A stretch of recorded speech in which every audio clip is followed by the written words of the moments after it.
All right.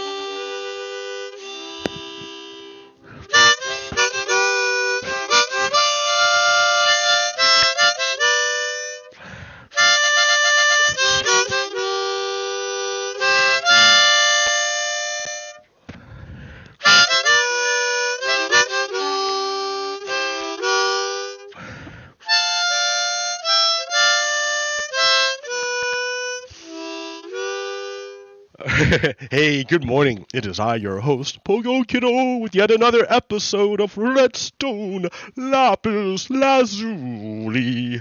Let's see. Java. Java. Oh, come on, guys. You gonna do this to me now? Like, it was. There it goes. I was gonna say, it was literally working like 30 seconds ago. What are you doing to me? Hello, yes. Hi, good morning.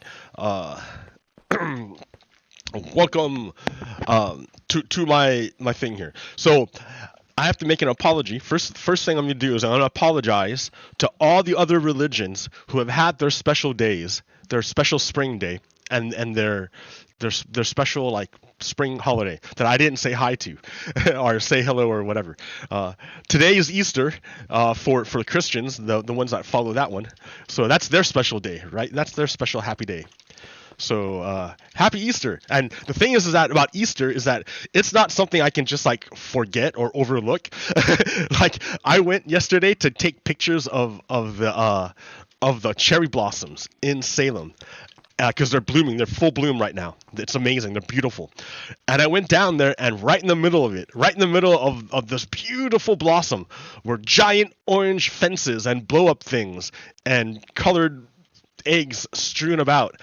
They were doing Easter celebrations, Easter bunny thing downtown on the Capitol, in front of the Capitol, like where the cherry blossoms are. So I'm like, damn it! All right. But yeah, like can't forget, it's Easter. Okay. So yeah, yeah. So in Minecraft, let's talk about Minecraft first since I'm here. I did a little bit of work in here, not a lot, but some, right? I got some walls up. That's like important to keep everyone safe. I mean, they were safe to begin with, right? Zombies had walked in, creepers had walked in, but they ignored these guys because they can't get to them. Like these right here look like full blocks. It looks like a full block. They can't reach them. So zombies won't even try. Everyone ignores these guys because they think they're not there. And if I wanted to be hardcore about it, I could like wire it so that all these trapdoors fall down automatically. But like, no one's coming in here. Well, anymore. I made some piston doors. The piston doors, so we can easily come in and out. And again, to monsters, they don't even see that. It looks like a solid wall. They would ignore it because it looks like a solid wall to them. So they'd be like, oh. Only us smart people know about this trick. Okay, yeah, and then that's about it. I don't remember if you guys know, but I've been working on the train. I finished off the train station. I mean, not finished it, but I have it working. It's now completely like functional. Oh man, no minecart. It's completely functional now. So that means, oh, there we go. Lots of minecarts. No more walking along that long path. I can just go. I'll make a proper train station. But yeah, I can just go this way, which is much easier. I'm so lazy. Look at that creeper, who I will totally ignore because like Do you see the nice thing about being in a minecart, traveling at high speeds? Trouble doesn't have enough time to catch up with you. That's the great thing about moving fast. If you move fast enough, and you don't interact, nothing can bother you.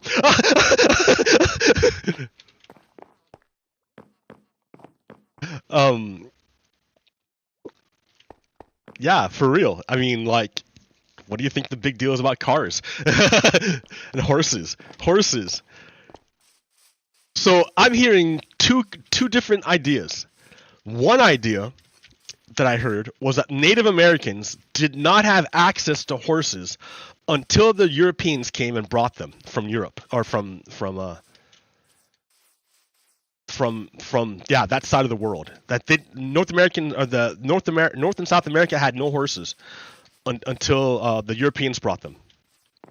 On the other hand, I'm hearing from Native Americans who say that their oral tradition has horses for like time immemorial.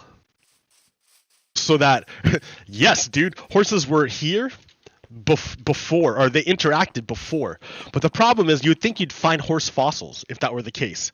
And I don't think they found horse fossils over here.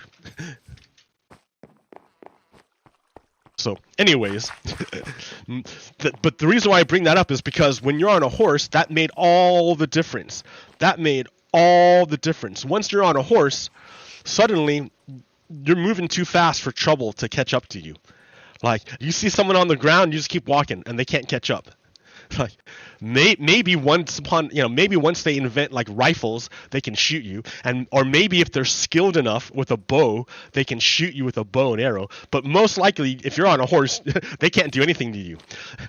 Like, think about like the Mongols. It's the Mongols. The Mongols. The Mongols basically had the largest empire ever. I don't think until the British Empire came, like millennia later, that there was another empire as big as the Mongol Empire. And what was it that made the Mongols so powerful? How were they able to basically take over the entire known world? How did they do it? It's because they had horses. And so they mastered the horse. They like lived on the horse. They were constantly mobile. They were able to do horse archery and kill people from horses. And the thing is, the reason why they're able to have an empire and conquer massive thousands and thousands and thousands of kilometers of land, the reason why is because they drank horse milk. They drank horse milk. They had the enzyme in their bodies to digest lactose. So they were able to drink horse milk, and horse milk it had enough nutrients in it and enough stuff to keep them going, keep the army going. They didn't need to forage. They didn't need to farm. They didn't need to they did animal husbandry because like they brought the horses with them, but yeah, that's how they were able to keep going, is because they never had to stop and eat. They never had to stop to eat. They always had food with them. Because they were always moving. Trouble couldn't catch up to them.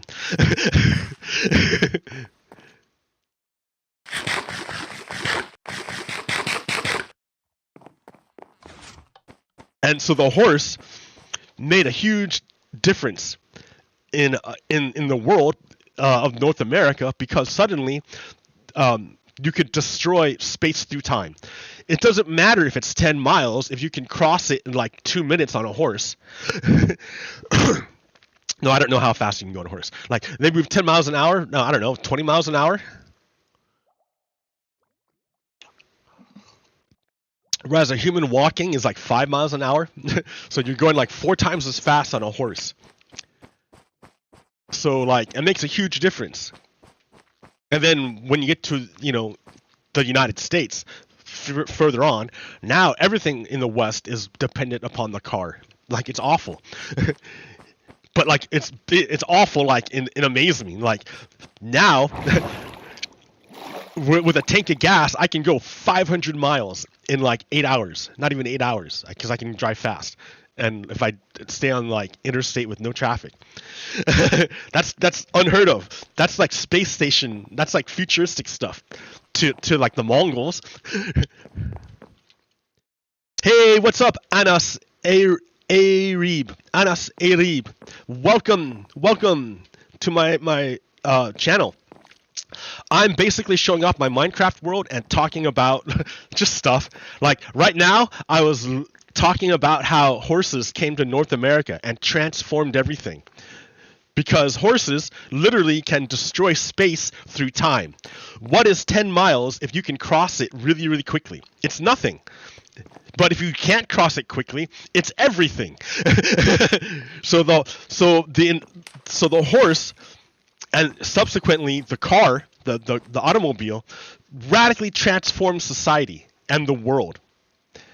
So anyways, I was showing off and then like, yeah, right? So then I make a train station in my Minecraft world. This is a train station. So I can, like, when it's done, I can traverse large distances. I can cross large distances, no problem, once I finish.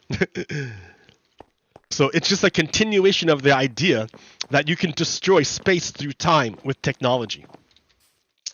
So this is my train station. So here, let me show you. You pick a location, you select a location, and then you get on the minecart. It will take you underneath, drive you to your location, and then when you return, you come back here, and you arrive right where you started. Ha ha ha ha! It's fantastic. I love this thing. It's a train station. So if you want to talk about destroying space through time, this is a fantastic way of doing it. I've only got one line set up to go anywhere. But as I create more places to visit, it will become increasingly useful.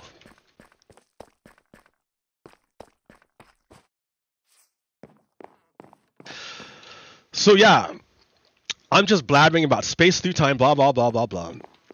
Showed off my Minecraft world. That's the trading hall I'm working on right now. So let's get some stuff and continue to work on the trading hall there, and I will tell you about all the funny things that happened this week. Hey, Anas, can you tell me, are you an American? Are you on the do you live on the west side of the world? Or are you like, or where are you from, by the way? Where are you from, if I may ask? Because I'm an American who lives on the west coast of the United States. And I've traveled a bit, so I've been around the world a little bit, so I know, I've seen the world a bit. But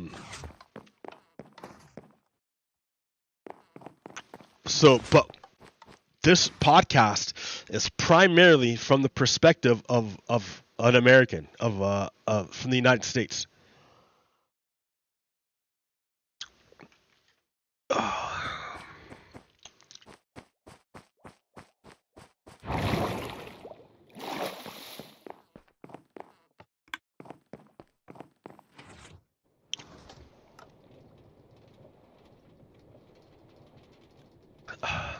So yeah, what else is going on? Oh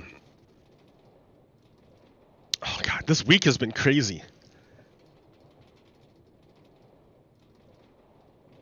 It's been a really long week. It's felt like a really long week. Oh, dude, it's that creeper again, dude.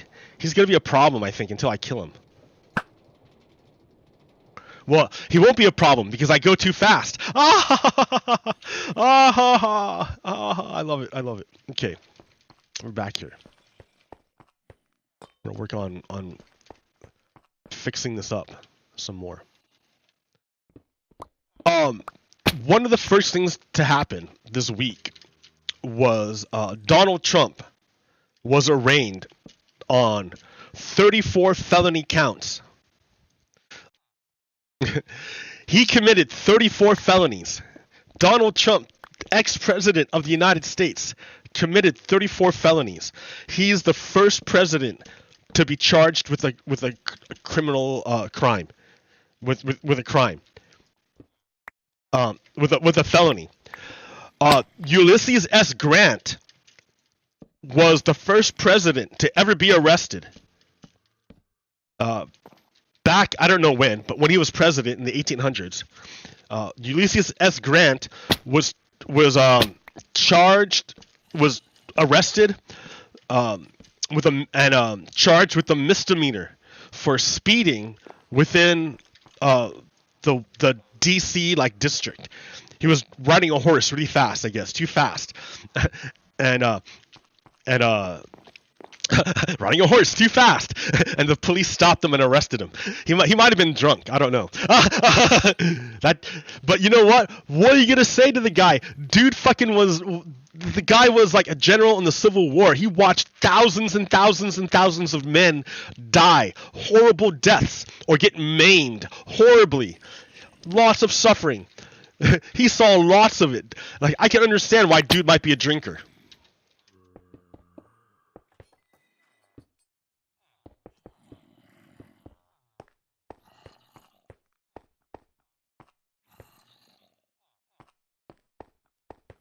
So he was the first. Ulysses S. Grant was the first president to ever be indicted or to ever be arrested. However, Donald Trump is the first president to ever be indicted, like with a felony. Felonies are like big time crimes. Misdemeanors are like minor crimes, but felonies are major crimes. So Donald Trump was charged with a major crime.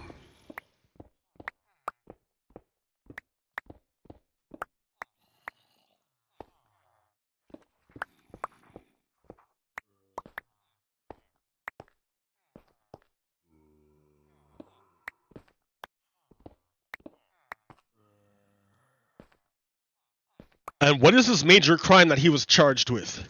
He was falsifying business documents, basically lying about his businesses. Primarily, though, what he was lying about was the payments that he made to Stormy Daniels. Stormy Daniels is the stage name for a sex worker in the United States. Donald Trump paid Stormy Daniels money for her services. In other words, Donald Trump, married man, he was a candidate at that time to run for the presidency of the United States.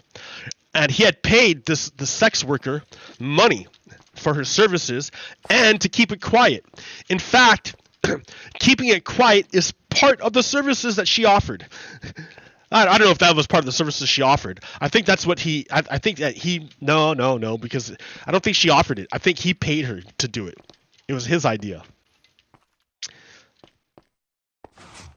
Anyways, Donald Trump paid Stormy Daniels a whole bunch of money. Let me see. This is right here. I can... And the way he did it, he did it secretly. He wanted to hide it. He did it in such a way that he could hide it from anyone who was watching what he had done. He didn't want people to know what he had done. So what he did was he had his lawyer pay Stormy Daniels, the sex worker, $130,000. The way, but his lawyer, Michael Cohen, didn't have that kind of money, so he had to take out a loan, a home equity loan. He had to take out a loan. He told the bank, "Hey bank, I'm taking out this loan because I need it for my house." But that was a lie. He needed it to pay off Stormy Daniels, but he didn't want to. He couldn't tell anyone that, right? That was the whole keep it secret thing.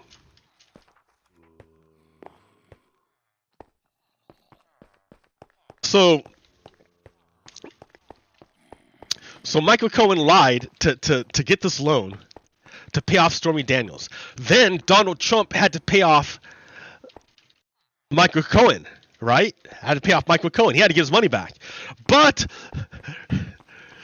if you send $130,000 to a person, it sets off alarms, right? There's a note of it. It raises flags, and things get noted down, like what this money is for and where it went, type thing. Donald Trump didn't want that to happen, not at all. That's the whole point. That's why he's doing it this way, so that people don't know. So Donald Trump then couldn't just pay back Michael Cohen straight away. No, he had to do it all secret-like. That was the only way to do it secret-like. And the way he did it was he had his accountant pay Michael Cohen in installments of like $30,000 or $29.99, $29.99, just small enough that it wouldn't raise alarms, but big enough so that you only had to do it like 4 or 5 times, and then it would be done. So they have a record of all these shenanigans. They have a record of all these shenanigans. So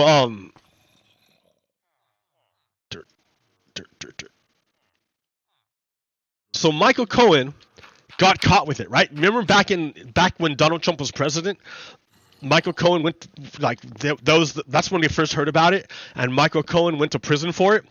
Why did Michael Cohen go to prison for it, but Donald Trump did not go to prison? Why? Didn't Donald Trump order this whole thing? Wasn't Donald Trump identified as individual one who was also did a felony but wasn't charged with it? We already know. Why did the Department of Justice never go after Donald Trump? 2 reasons. Number 1 reason, the stupid reason, is because there exists a Department of Justice memo from who knows when that says you can't indict a sitting president. That's one reason. The other reason, which is dumb, right? The other reason was because who was the Attorney General at that time? Who was the Attorney General? The outlaw Billy Barr, the cleaner, the guy whose entire purpose of being there was to make things go away for Donald Trump. So since he was Attorney General, he told the New York State Department of Justice, hey guys, why don't you instead of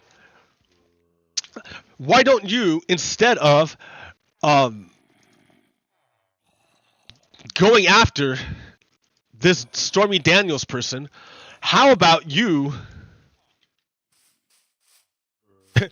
don't. You just drop the whole thing. Just drop the whole thing. The Billy Barr, Attorney General, is telling New York, stop the Stormy Daniels investigation. And the New York Department of Justice is thinking, oh boy, dude, that's because the feds are going to go after Donald Trump. Okay, no problem. We will stop our investigation into Donald Trump because obviously the feds told us to, right? The New York or the federal attorney general told us to stop doing it, so we will. And we think that the Department of Justice is going to finish the investigation into Donald Trump. That's what New York thinks. Dude, if I could ban you, I would. But OBS, for some reason, I can't do it. I have to go into like the whole show thing. Here, let's go to live stream, my channel, youtube.com/PagoKiddo.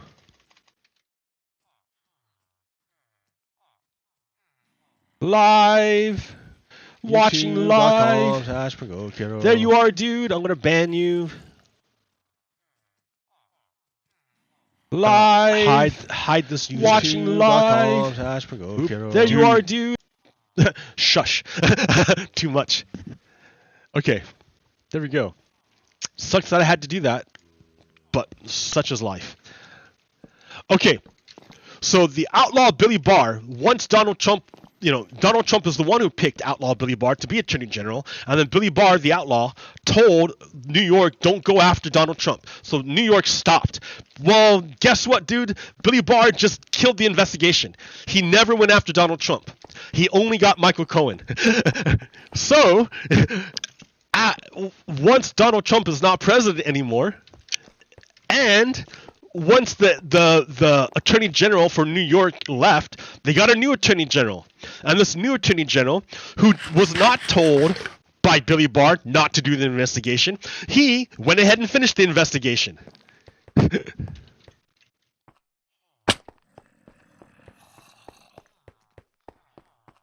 So now, that's where we are now.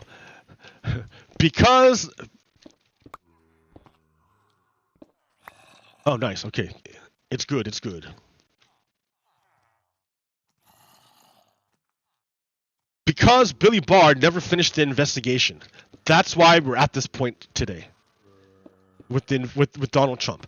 So the first news that came out this week that everyone was all crazy about was Donald Trump being indicted.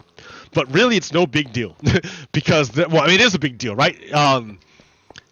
It's a big deal for sad reasons, but at least it shows us that something's happening, that Donald Trump is not going to get away this time. Okay, the other thing that happened was, you know what, I don't want to make it the roof out of cobblestone, because I already used cobblestone. Let me go see what else I have.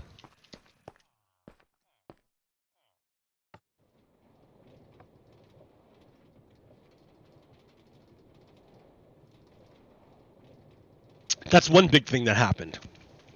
Another big thing that happened this week, but that all got overshadowed, right? That all got overshadowed. all that nonsense of Donald Trump being arraigned, that got overshadowed by news later in the week. So, I know it's hard for Americans to keep track, because it happens all the time, and you become desensitized to it. You no longer feel the threat you no longer feel death, because you become desensitized, and it's become normalized. But last week, a gunman walked into a school, a private school in Tennessee, and proceeded to murder 3 adults and 3 children.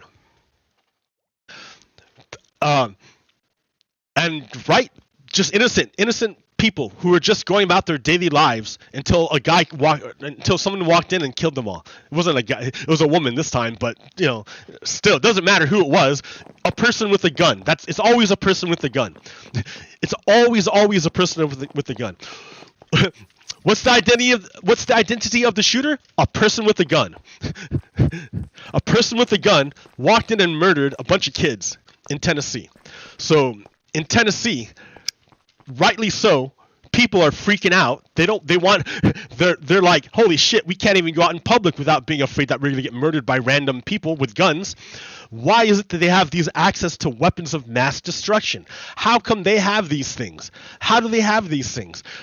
So the people of Tennessee go to their elected representative government in the legislature, and they petition their government for to make some kind of change, pass a law, do something to address the fact that kids are getting murdered all the fucking time by guns. Now, you want to call me like a hyperbole or something, but I'm not kidding, dudes. I'm not kidding. Take a look. Oh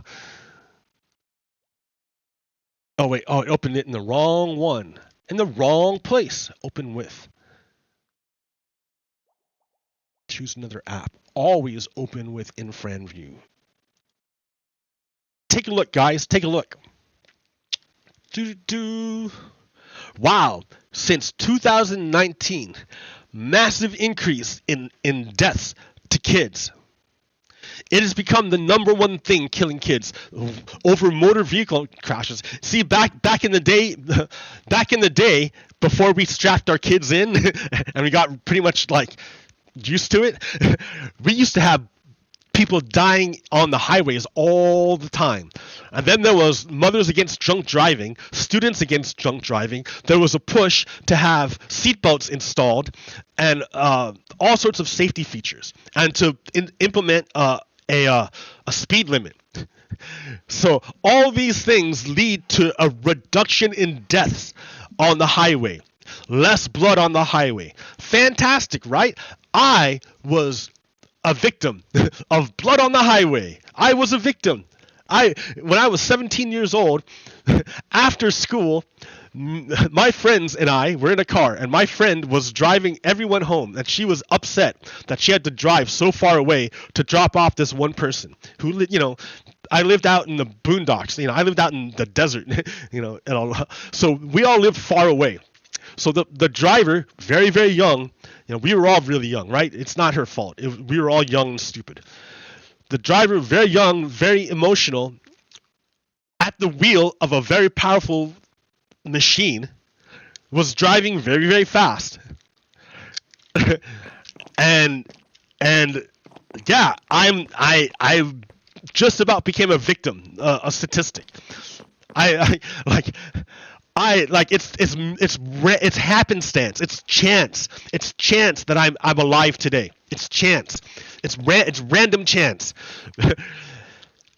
Maybe in some other universe, I'm dead. I didn't make it. Maybe in like 99% of all the other realities, I'm already dead. I didn't make it. This happened to be the one universe where things just happen to align that I happen to survive. So now think about how, I look at me, and that profoundly altered my life. That profoundly altered the way I look at the world and how I think. And fortunately, we as a society have been getting better at reducing the number of people who die in car accidents through a combination of better driving, better safety, and better medical and better laws. But one thing we haven't dealt with are firearms, which is why firearms are the number one killer. They're the number one killer of kids. It's what's killing kids. Firearms. So no wonder the people of Tennessee go to their state representatives and say, hey, representative government, we want representation, and we demand because remember, the state legislature serves the people. They serve the people. Remember, we live in a democracy wherein the government serves the people. So all these people went to the state legislature after their kids have died, and it's now the number one cause of death for children, and they demand action. And so the state legislature of Tennessee, now let's think about that. The state legislature of Tennessee is heavily gerrymandered. Heavily gerrymandered. Remember, Supreme Court Justice John Roberts invalidated, overruled, got rid of the Voting Rights Act of the 1960s. There used to be a Voting Rights Act of the 1960s that said, hey guys, in the 1960s, hey guys, hey Confederate States, we fucking understand you're a Confederate States. We're going to keep our eyes on you because we know exactly what you want to do, Confederate States. You want to get rid of multiracial democracy. So fuck you, Confederate States. You can't make any changes to your voting laws unless you okay it with the feds first. You can make no changes to your voting laws unless you okay it with the feds first. Because we understand, former Confederate States, we understand that you hate democracy and you want to disenfranchise as many people as possible. Therefore, we're going to pass this law and that says you can't do anything unless we say so in regards to voting laws. And that worked great for a long time. The representation of black Americans and their participation in the voting in democracy increased a huge amount by passing that law, by doing that law. It was amazing. And the people who hated it were white supremacists, Republicans. They hated it. They absolutely hated the fact that people were voting because they don't want democracy. So what do? They can do nothing because of that law. But once they staged a coup in 2000 and installed George W. Bush, in turn installed John Roberts to be Supreme Court. John Roberts gutted the Voting Rights Act. After that Voting Rights Act was gutted, all the Confederate states were in a mad rush to pass laws to limit the possibility of voting. Anything they could do to limit voting, they did. So one way you limit voting is through gerrymandering. You know what? I have that slide. I want to pull it up. It's through gerrymandering. And Tennessee is a state that is heavily gerrymandered.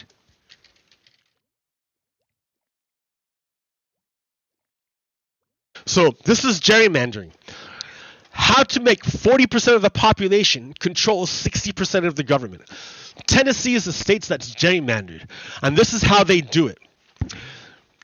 In absolute terms, you can see here, red only has 40% of the vote, and blue has 60% of the vote. But red is the one who draws the lines. So red drew the lines in such a way that all the districts, the way they draw the lines is that even though red only has 40% of the population, they control 60% of the government. Look at, so only 40%, right? But in this district, they put 1 red to 1, 2, 3, 4, 5, 6, 7, 8, 9 blue. They pack the blues into one district. They do it again here. 1 red with 1, 2, 3, 4, 5, 6, 7, 8, 9. So you got 18 blues packed in with 2 red. And then the rest is what? You got 1, 2, 3, 4, 5, 6 red to 1, 2, 3, 4 blue. Then you got 1, 2, 3, 4, 5, 6 red to 4 blue. Then you got 1, 2, 3, 4, 5, 6 red to 4 blue. So even though there's less red, they control more government. That is what happened to Tennessee. The white supremacists drew the lines in Tennessee to cut up all of the blue areas and to dilute the vote as much as possible. In that way, the white supremacists are able to maintain control of the legislature in Tennessee. And they have a supermajority, so that even if the people, you can't gerrymander the governor vote, right? Governor vote's like a popular vote. Governor vote, you count everybody. So they can't gerrymander the governor's vote. But if you have a supermajority, the governor is irrelevant. You just override his veto every time. So in essence, the Tennessee white supremacists have engineered a Confederate state inside the United States.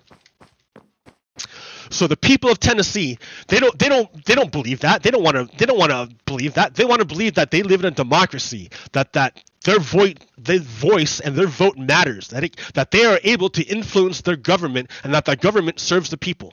So the people of Tennessee, fully aware that they're gerrymandered, go before the state legislature to address the #1 killer of children. And so what happens, right? This is like unprecedented in the history of the state of Tennessee, for so many people to come forward to demand action from the state legislature. So the state legislature, which is a supermajority white supremacists, hear that the people want gun control change. And so what does the supermajority white supremacist legislature do? Oh, the people want gun control legislation. Well, the white supremacists feel that gun control legislation is a threat to white supremacy. Gun control legislation is a threat to white supremacy. So the white supremacist Tennessee legislature, instead of listening to what the people wanted, instead of addressing the #1 killer of children in the United States, instead of doing this, the white supremacist supermajority of Tennessee voted to expel 2 members from their ranks. 2 black members, 2 black Democrats. They already have a supermajority. They already control the entire state. They already do all of this. And so instead of addressing any of it, they double down on white supremacy and kick out the 2 black Democrats. There was a white Democrat who also went along with them. She did the exact same thing. But they did not kick out the white Democrat. Because it's about white supremacy. They're sending a message. They're sending you a message. They are white supremacists. White supremacy is the only thing that matters to the Republicans. They're sending you a message, guys. They're telling you what's up. They're fully white supremacists. Now, I don't know. I understand that black Americans have known this for a real long time. So I'm not necessarily talking to black Americans. They fucking know, dude. I'm talking about the white people who don't understand how deep this is. You guys don't understand. And I know you don't understand. I know it because I had a conversation with this person about this. So, today is Easter. Easter, for the Christians, is for the Christians. So I haven't studied Judaism very much, so I don't really know. But apparently in Judaism, they have a bunch of prophecies that talk about a Messiah coming. I'm not sure. I don't really know about what it's about. But they have a bunch of prophecies in Judaism. So Christianity says, hey, all those prophecies by Judaism have been fulfilled by this guy over here. And so we're going to say that this guy over here is the Messiah. And part of the prophecies of the thing is that the dude's got to come from, like, rise from the dead or something. I don't know if that's part of the prophecies or what. I don't know. I don't know if that's part of the prophecy. But in the Christian religion, the reason why this is such a big deal is because this is the day that their Messiah, who had been martyred, who had been killed, their Messiah rose from the dead and then went up to heaven.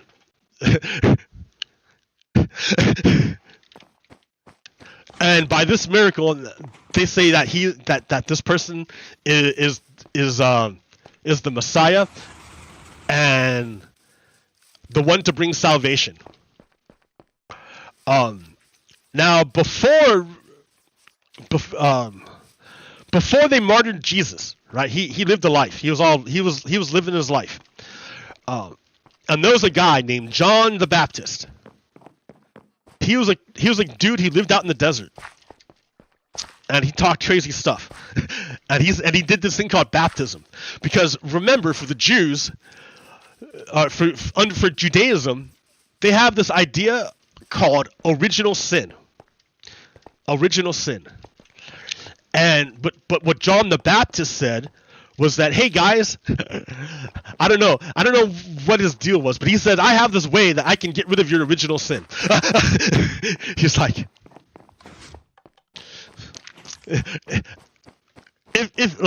I forget how he does it. I don't really know how he does it, but he says he has a way of getting rid of original sin. And then so Jesus went to get rid of his original sin, went to John the Baptist to get rid of his original sin. And then I guess, like, when he did what he did, John the Baptist, like, freaked out, like he had a vision or something.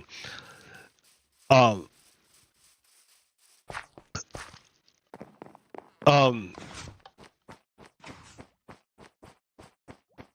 yeah, so what that tells me is that for Christians, well, obviously for Judaism, original sin is important because it wouldn't be there. But for Christians, it is important too. Otherwise, why would you bother with a baptism? Why even bother? It must be important. Like, I should have looked this up before I did. I mean, I was raised Christian, right? I should know this.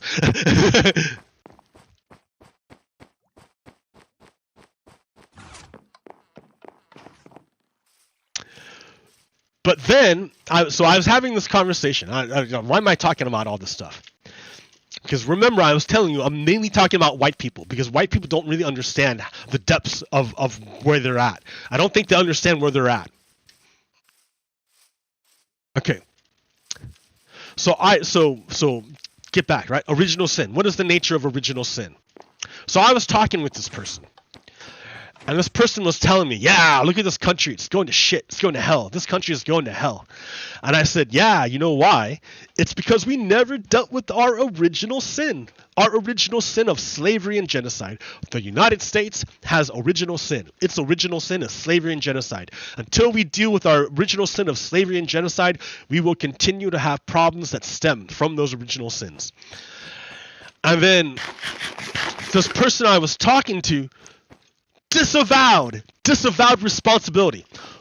They said, well, all that stuff, the slavery and the Civil War and all that stuff, all that happened before we got here, before our family arrived in the United States. Therefore, she said, or this person said, therefore, we are not responsible. We're not responsible. It's not up to us. It's not my fault. It's not my problem. I didn't do it. I didn't make the choice. I'm just living my life. That's all I'm doing. Right? That's what they think. That's what the white people think. That's what I think a lot of white people think. They believe that since they don't directly do a racism, that they are innocent of the original sin of the United States. Because they did not do a racism, they cannot be blamed for the original sin. I can't. Oh, there's a carpet here.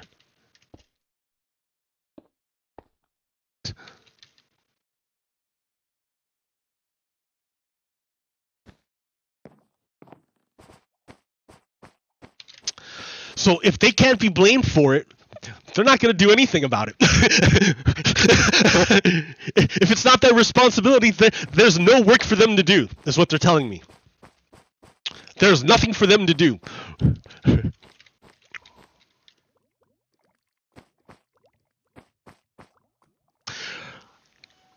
So then I'm like, okay. What about like the Bible original sin? What about the Bible original sin? I mean, we get baptized. It's something, right? What's the deal with the original sin of the Bible? All right, so here's a little bit more Christian stuff. I apologize if you guys don't want to hear this Christian stuff, but like it'll give context to a lot of people do live their life by it. So like even if you don't buy it, it might be helpful to understand it if you live in this country.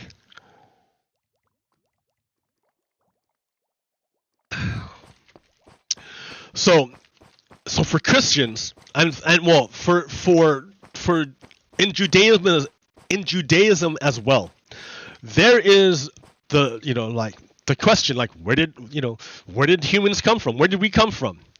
And the way they answer it is that God made everything in 7 days, and 6 days.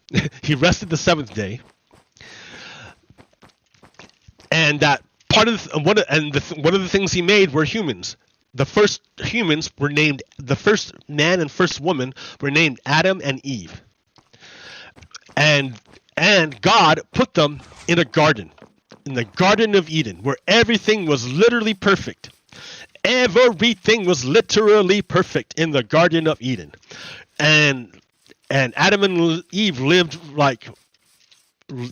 happily for, whatever. God said, everything here is, you can do whatever you want. You have total freedom. You have freedom. You are free. However, there's one thing you cannot do. You see that tree over there?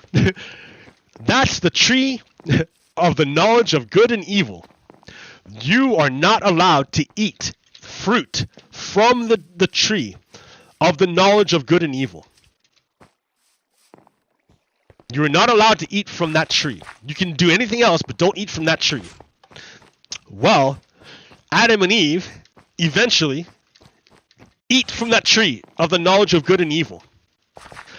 And when they do, they become aware of the fact that they're naked. Like, it didn't occur to them before that they were naked.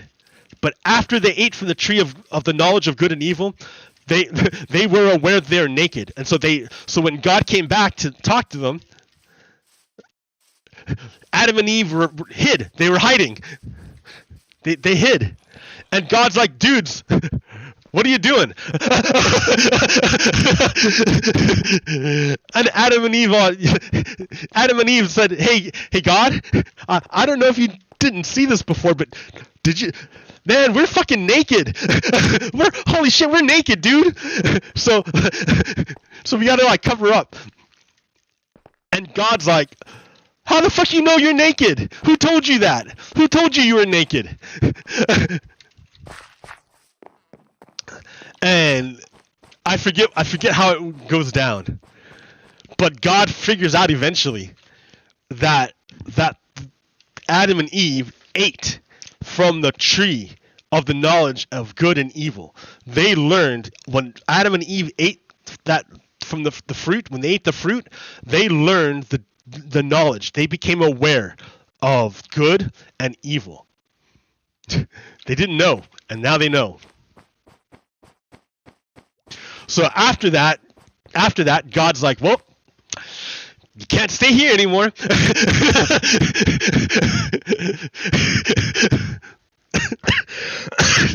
Shit. You can't stay here anymore. You gotta go. You gotta leave. And it wasn't even God saying that you have to leave. It wasn't God saying you have to leave. It's just the way it is. They couldn't stay there anymore. So yeah, they were driven out of the Garden of Eden by an angel with a flaming sword. Now everyone sees angels and thinks of like the heavenly nice people. No, dude, they're like eyeballs and multiple wings and like scary. Yeah, they're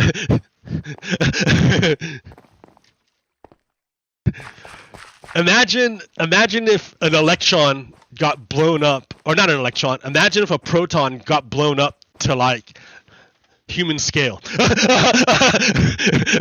You'd be freaking out.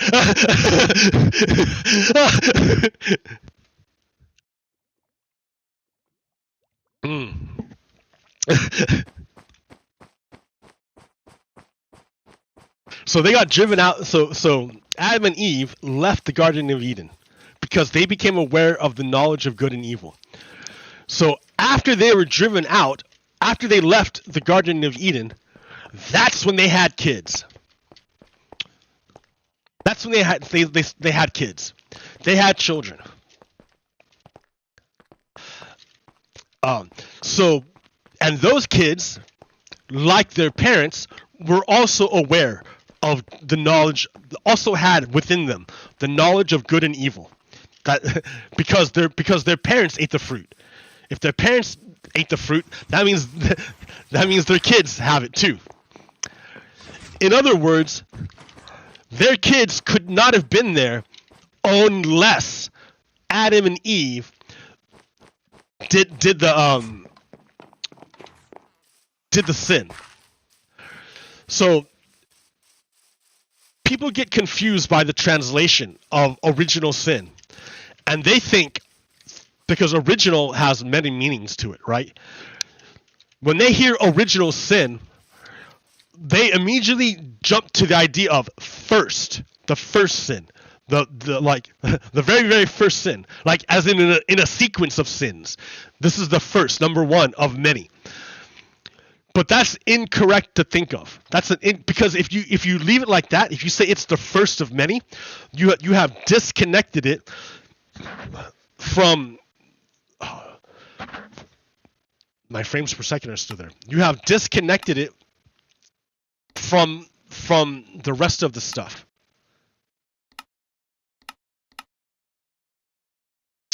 You have because then it's a separate entity. You know, the first sin is different than the second sin. And so you look at them as like quantities. But it's not like that. That's not what original sin means. It's not about original as in the first. It's original as in the origins, where it begins. That's what it means. Where it begins. Where it begins. It's not original as in first. It's original as in the origin story. Your origin story. Your origins. So the children of Adam and Eve are born with original sin, not because they took part in the first sin, but because their origins stem from that sin. If not for that sin, there would not be children of Adam and Eve.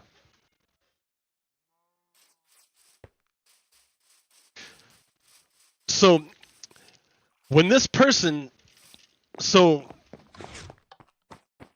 this person didn't feel that they had original sin because they didn't themselves do the sin. Because they feel the original sin was a sin in a series, in a sequence. And so if they didn't participate in the sequence, they feel then they are not responsible. But that's not what origin means. Original means. Original means the origins, the sins of your origins. So, for example, Batman. Batman has an origin story. In every universe, Batman exists because his parents are murdered in an alley. In every universe where there's a Batman, it's because his parents were murdered in an alley. If his parents aren't murdered in an alley, Batman doesn't exist. Likewise, look at Dr. Stephen Strange from the Marvel Universe. Dr. Stephen Strange, the only reason why he becomes Dr. Strange, a magician, a wizard, is because his wife or girlfriend is killed. And he in every single universe, Doctor Strange does not become Doctor Strange unless his wife dies. His wife has to die in order for Doctor Strange to exist. So you could say that Doctor Strange's original sin was his arrogance. Because of his arrogance, that led to the death of his wife, and that meant that Doctor Strange became a wizard. And he can only become a wizard if he overcame his original sin of arrogance. So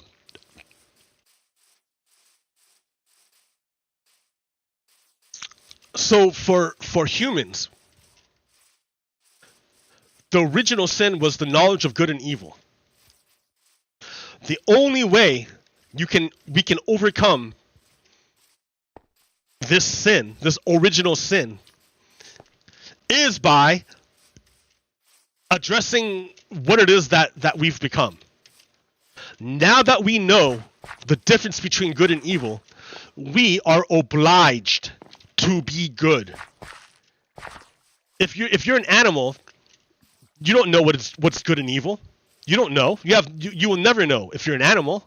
You don't know what's good and evil. Therefore, you can't be judged. Because you're an animal. You don't know the difference between good and evil. You still exist in the Garden of Eden.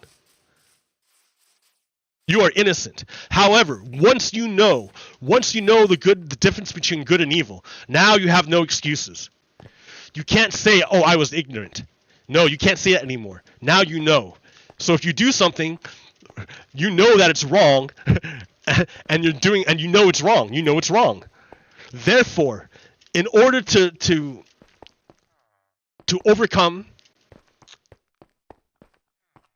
you have to do right because you know.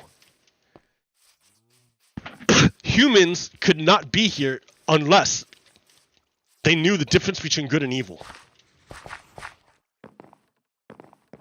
So that gives all the children of Adam and Eve the responsibility to be good, because we know we could not be here.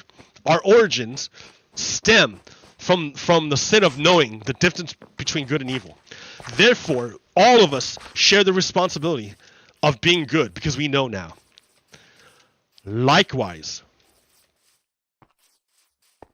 So for someone to come and say, oh, I don't think I have original sin because I wasn't the person to commit the sin, therefore it's not my responsibility. That doesn't work. How can you say, oh, well, I didn't choose to know the difference between good and evil, therefore I'm not responsible for my actions between good and evil because I didn't choose to know? You can't do that. Once you know, you know. You can't unknow. You can't not know. Once you know, you know. Plato, man, Plato. Virtue. Once you know virtue, nothing else will work.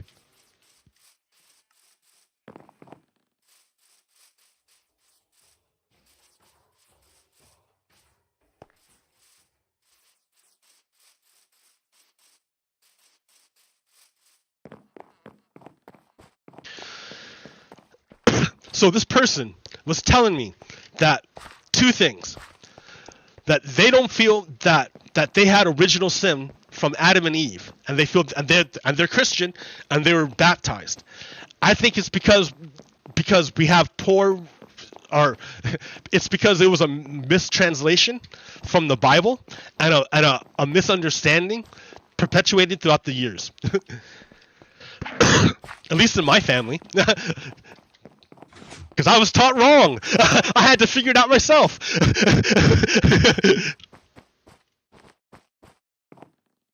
Okay. Also, that misunderstanding is perpetuated. It goes forward. And it manifests in the original sin of the United States. This person also feels like they don't have a responsibility to take care of racism in the United States because they feel all that came before them, before their family got here, before our family got here. But it's not the same. Once we know, we can't unknow. So what's the purpose of this show? To make sure you know.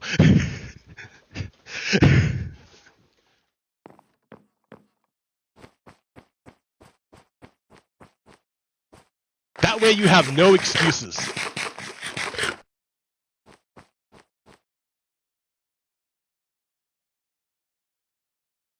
So that's the issue though, right? The original sin of the United States is slavery and genocide, and we never overcame it. Why not? Why can't we overcome our original sin of slavery and genocide? Well, because it was never fucking dealt with. We never fucking dealt with it.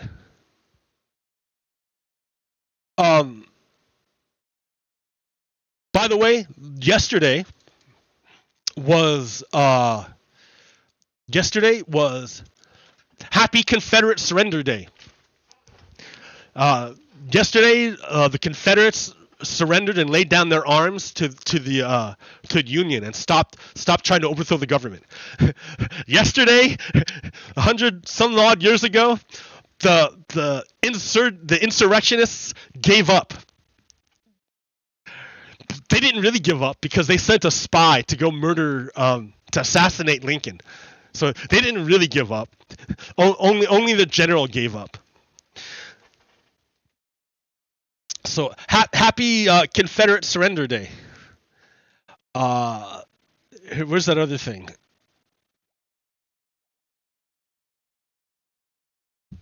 So General Sherman is giving the fuck you sign to the grave of the Confederacy, which is on fire. Ah ha ha ha ha. And then what did I say?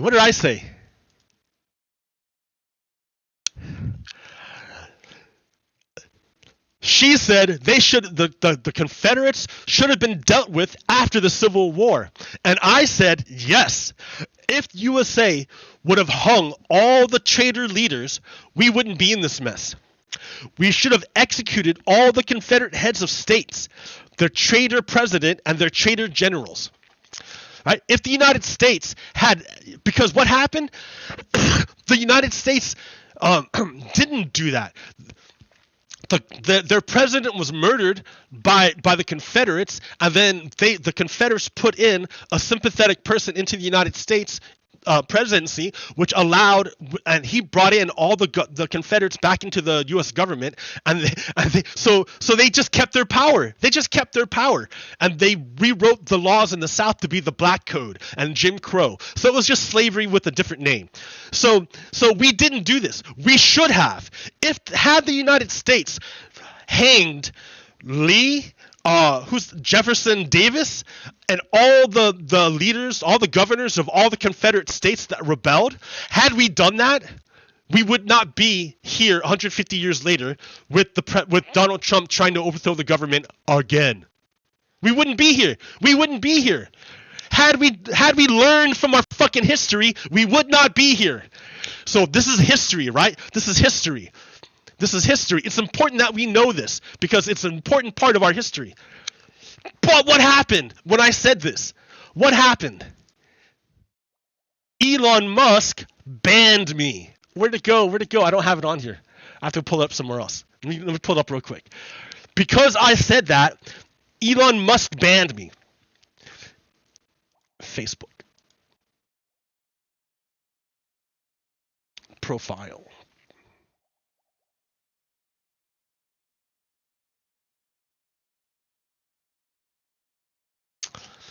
Elon Musk banned me. Elon Musk said it was violent speech to say that the United States 150 years ago should have executed the people that waged war against it. So application of the law 150 years ago is violent speech? No, it's not. However, Elon Musk is a Nazi. He's a white supremacist. So you have to remember, white supremacists are very, very, very fragile. They're very brittle. If you threaten anything of a white supremacist, they will freak out. They will freak out every fucking time. So you look about authoritarian regimes in the world, and you learn about who you're not allowed to criticize. If you go to Russia and you try to stand in the square and talk bad about Putin, Putin's thugs will come and take you away and kill you.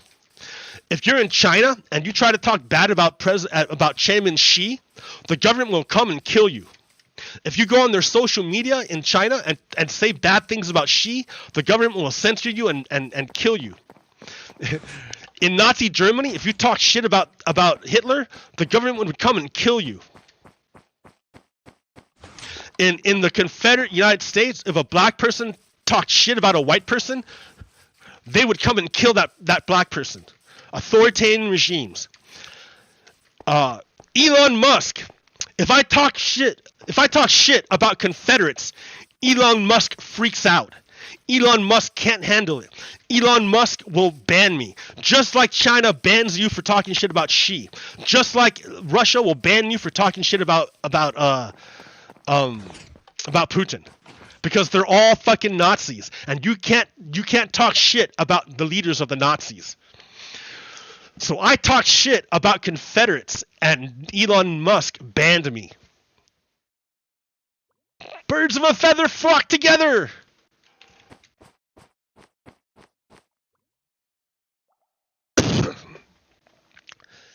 Holy shit, there are so many bad things going on. So America has this original sin of slavery and genocide. White people, many white people, don't feel like they have a responsibility to take care of it because they feel that they're not responsible. Just like Christians feel that they're not responsible for original sin. Therefore, they don't have to do anything about it.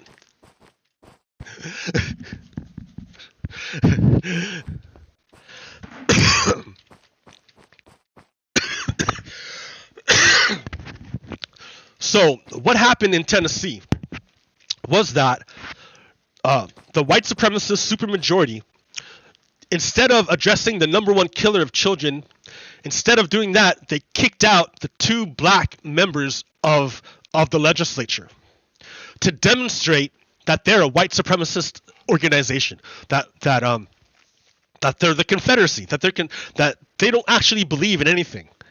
So let's listen to them. You're in the well today because you broke rules of decorum. Wouldn't you agree? Representative Pearson.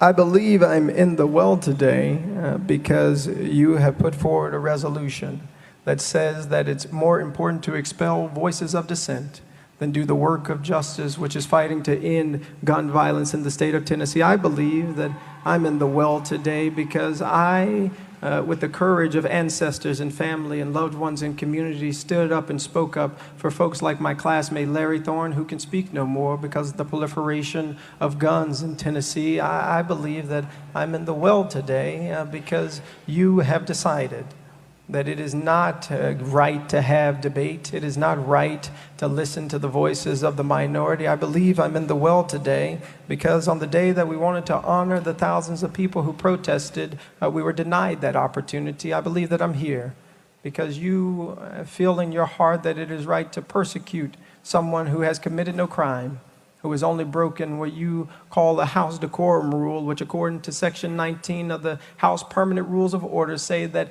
at worst the thing that should happen is censure. But instead you have brought forward a terrible resolution to deprive and disenfranchise thousands of people in Shelby County of a representative who will and can speak and advocate for them. And I believe, Representative Farmer, that is wrong. Yep. He speaks the truth. Rep. Jones speaks the truth. Instead of addressing the gun violence, instead of doing that, white supremacists used a fucking rule, broke the rule to make it say what they wanted, and then used that as an excuse to get rid of people they didn't like. Because they're fucking Nazis! They're white supremacists. They're Confederates. I keep calling them Nazis because right? Like, it's just, but they're Confederates. They're evil. They're white supremacists. Here, look at this guy. Look at this guy. Where'd it go?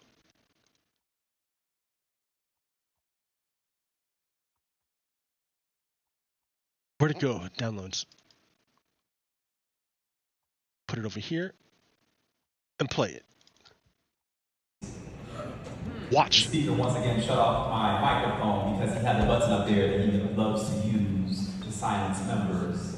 And so I was not able to complete my parliamentary.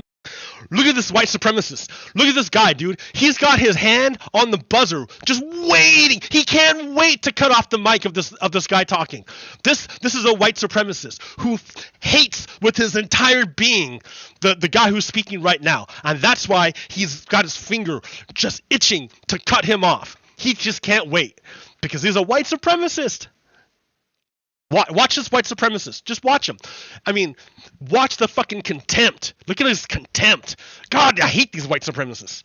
And if you notice in the video, the megaphone, which was in my jacket, the miniature megaphone, was not brought out until the speaker said, "Recess." And after he said recess, that's when I pulled it from my jacket. Yep. So you can see they didn't break the rules. There was no rule breaking. And at worst, even if there were broken decorum, the worst you can do is censure. So they're just making shit up, right? The white supremacists are just making shit up in order to kick out the 2 black members. And that way they can ignore what happened in Tennessee. See, I fully believe that white supremacy is a form of necromancy. What is necromancy? Necromancy is the use of death, is magic of death. You take death and you transform it, you use the energy of death to cause some effects that you want. That's necromancy. Using death to enact some kind of change that you want in the world. That is literally necromancy. And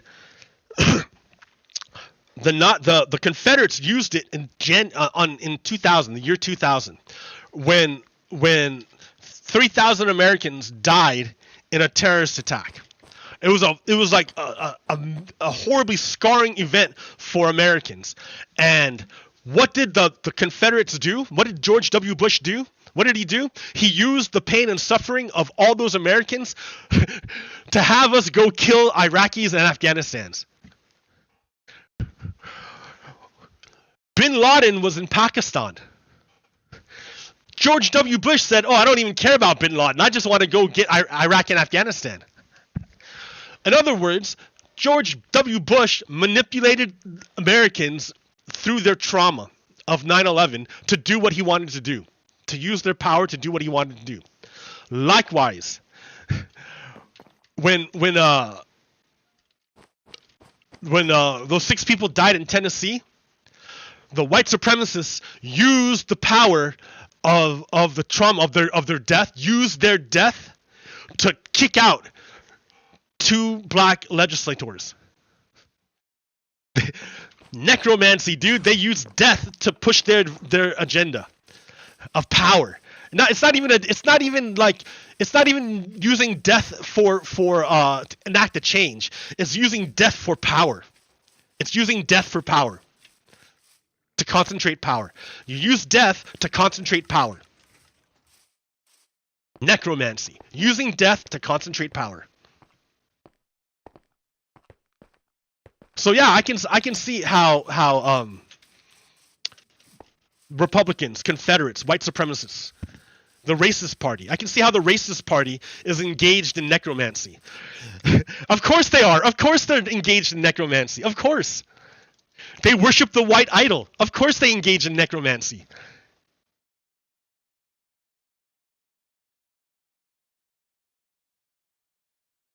I've lost a classmate this year from gun violence. My mentor died last year from gun violence. We are dealing with a gun violence epidemic, and the resolution is not to silence the voices of people who send us here to the people's house to speak with them and for them. It is to make sure we do just legislation. It's to make sure we fight for red flag laws. We fight for good storage laws. We fight to make sure that this is a democracy and maintains its democratic principles. But that's what's being lost today. And so every Tennessean needs to be very concerned that we are not in a democracy. And across the United States of America, there has been no House members who have ever been expelled for exercising their First Amendment rights in a peaceful protest. This is a first in American history, and we are losing our democracy to white supremacy. We are losing our democracy to patriarchy. We are losing our democracy to people who want to keep a status quo that is damning to the rest of us and damning to our children and unborn people. It is no coincidence that the 2 youngest black lawmakers in the state of Tennessee and 1 or 2 women are on trial today. That is not accidental. This is what happens when you lose democracy. This is what we are fighting against and must stand up against as legislators and as people and as citizens across this country. Because it's starting in Tennessee, but it won't end here.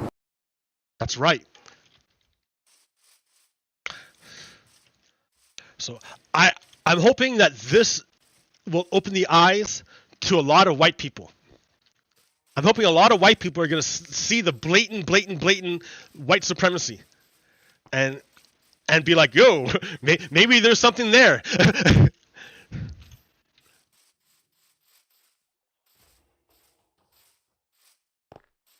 Because I talk to a lot of white people, and a lot of white people deny that there's racism. And if they deny it, then they feel no obligation to correct it, to do any work about it. And who has to do the work? White people. It's not black people who make white supremacy. It's not minorities who make white supremacy. It's white people who make white supremacy. So white people have to do the work. White people have to acknowledge of the original sin of the USA. And by continuing to deny their original sin and remain in ignorance, they're just piling on the sin, the harm. It just can the repercussions of those sins keep on echoing, and will continue to echo until white people take on the white supremacy. It's not black people, guys. It's white people.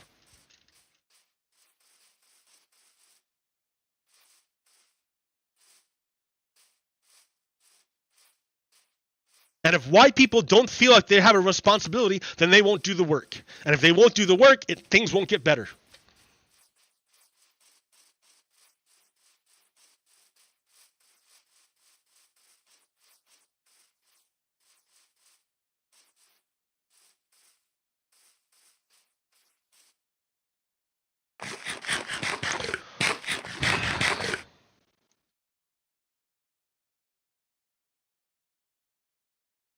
Okay, here's an example of white supremacy in Texas. Governor Greg Abbott announces he will push to pardon Daniel Perry, who was convicted of murder. This is yesterday. Less than 24 hours after a jury in Austin found Daniel Perry guilty of shooting to death a protester, Governor Greg Abbott announced on social media Saturday that he would pardon the convicted killer as soon as the request hits my desk.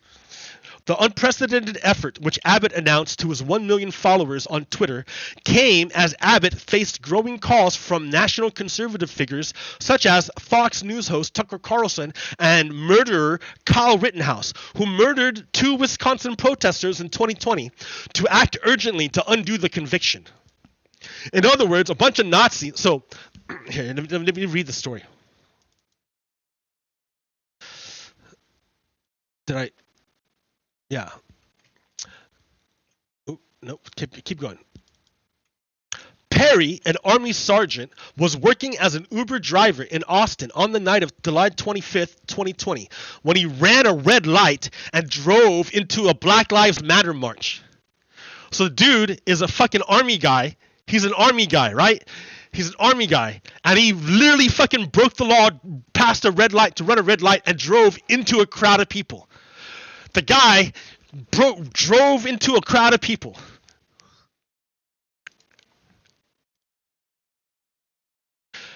Garrett Foster carrying an AK-47, right? Open carry law in Texas. You're allowed to open carry in Texas. It is legal. It is your Second Amendment right. It is your legal right to open carry in Texas. It is your right. You can do it according to the Constitution. Garrett Foster, legally carrying an AK-47 rifle, was among a group of protesters who approached his car. Perry, the murderer, told police that the other guy threatened him by raising the barrel of his rifle at him.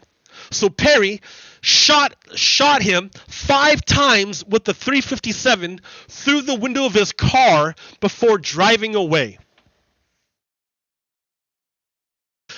Perry's defense team argued that he acted in self-defense, but prosecutors contend that Perry instigated what happened. They highlighted a series of social media posts and Facebook messages in which Perry made statements that they said indicated his state of mind, such as, "Oh, he might kill a few people on my way to work. They are rioting outside my apartment complex." So just like Kyle Rittenhouse, this dude thought, hey, I want to kill some people. I want to kill these protesters. I don't like them. I want to kill some. I want to kill them. That's what he thought. Just like Kyle Rittenhouse. So just like Kyle Rittenhouse, he got in his car and he went far away. Well, I don't know about far away, but he went someplace other than his house in order to carry out his desire to kill people. He wanted to kill people, and he did it. So a jury on Friday unanimously convicted Perry. So a friend responded, can you legally do that? And Perry replied, if they attack me or try to pull me out of my car, then yes. So you see, right? He had a plan. Perry had a plan. His plan, his goal was to kill protesters. He wanted to shoot a protester. So he worked backwards from his goal. How do I go about killing a protester? How do I kill a protester? Well, the only way I can do it is if they attack me. The only way I can legally do it is if they attack me. So he thinks, so I have to put myself in a situation where they're able to do this. where they have that opportunity. I can't do it from my house. No, I have to go to them and then insert myself into their thing so that I give them an opportunity to attack me. They don't have to do it. They don't have to do it. They just have to have the opportunity. Because then, this guy figures, once I give them an opportunity to attack me, then I'm okay. It's okay for me to kill someone. So that's what he did. Kyle, what's his name? Perry drove into Daniel Perry. Daniel understood that the only way. I gotta get out of here before I die. Hold on, I'm gonna die if I stay in the dark by the mountain. I'm just standing here in the fucking dark. I'm gonna die. Ah, see? Someone's shooting me already.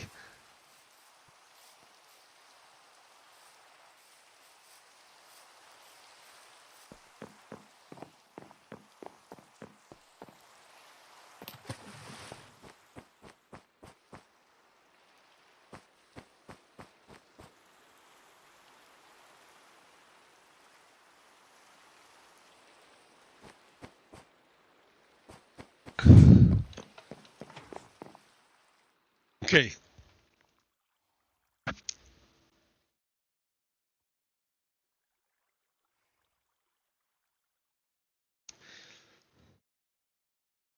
So the dude ran a red light.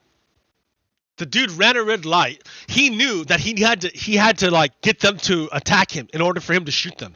So he drove his car into them. And then the first black person he saw that he could reasonably like blame, he shot them. And then he drove away. He did exactly what he wanted to do. He wanted to murder someone. He drove in his car into them.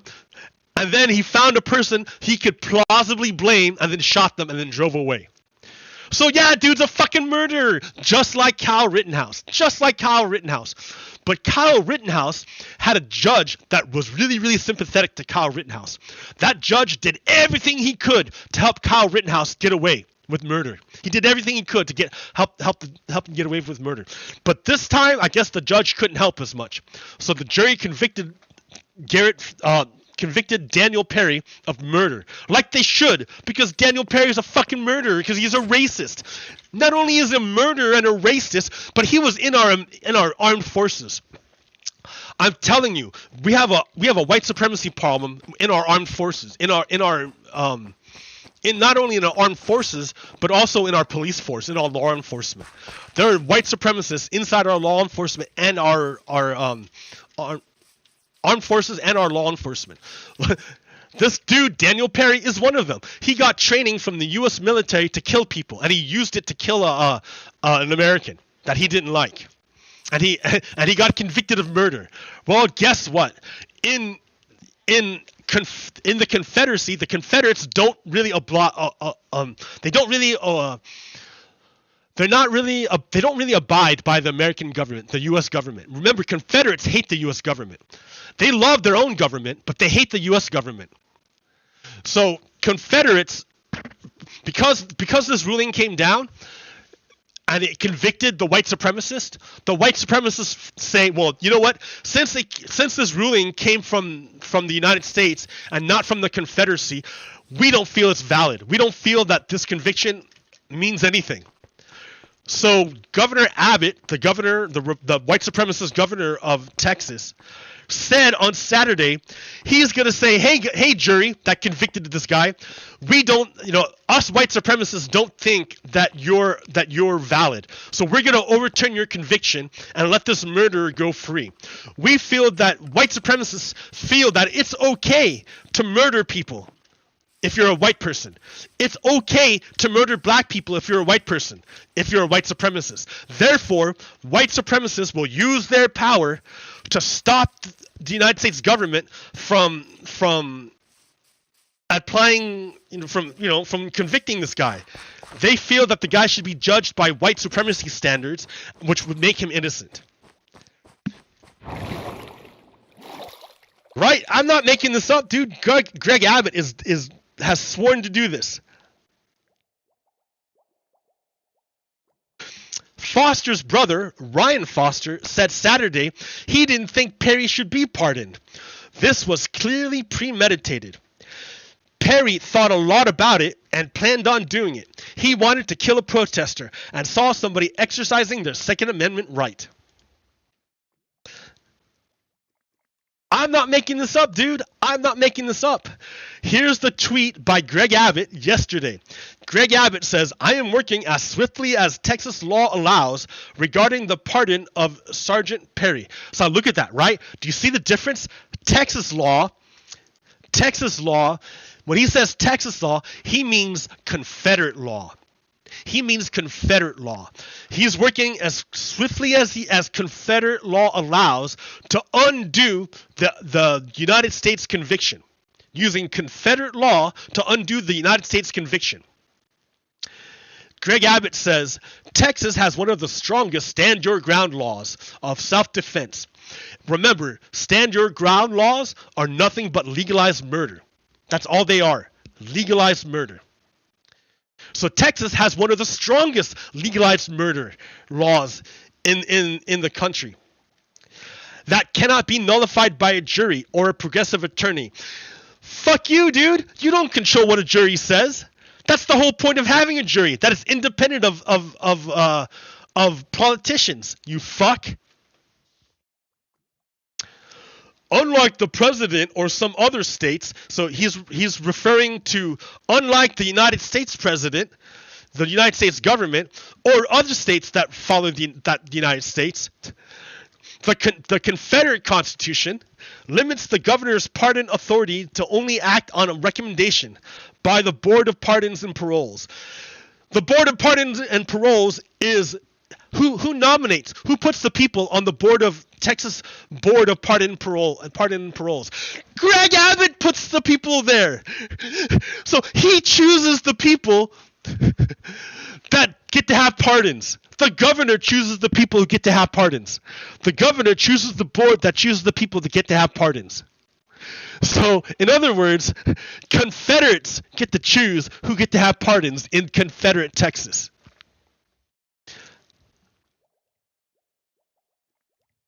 So what Abbott and the GOP politicians, this is Joel D. Anderson who said this. What Abbott and the GOP politicians learned from Kyle Rittenhouse is that their constituents, white supremacists, like it when they support the murders of people they perceive to be liberal. So white supremacists like it when politicians support the murderers of liberals. White supremacists like it when politicians support murderers. That's what they learned from Kyle Rittenhouse. Politicians learned, hey, if I support white supremacy, white supremacists will support me. That's what this whole thing's about.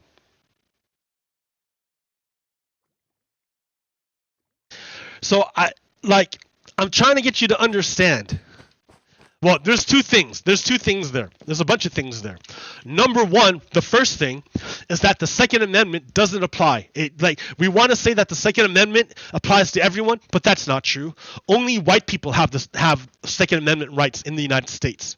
Only white people get to carry guns in the United States. De facto. Sure, you might have a piece of paper that says all Americans, but when it comes to the end of the day, look who's dead and look who gets a pardon from the governor.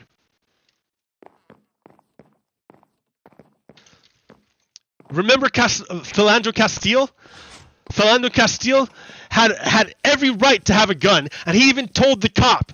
He even informed the cop that he had a gun, and the cop shot him for it, and the cop walked away. Because in America, only white people get to have guns. Because guns are inherently tied to white supremacy.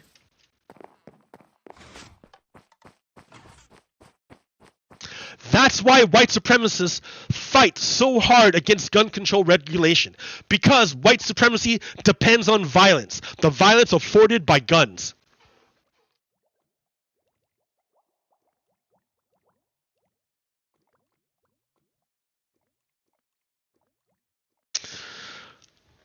So we have white supremacists overthrowing democracy in Tennessee in service to white supremacy. We have white supremacists in Texas overturning the jury to save a white supremacist. Then we have a judge. Where'd it go? We have a judge, an activist judge by the name of Matthew Kaczmarek.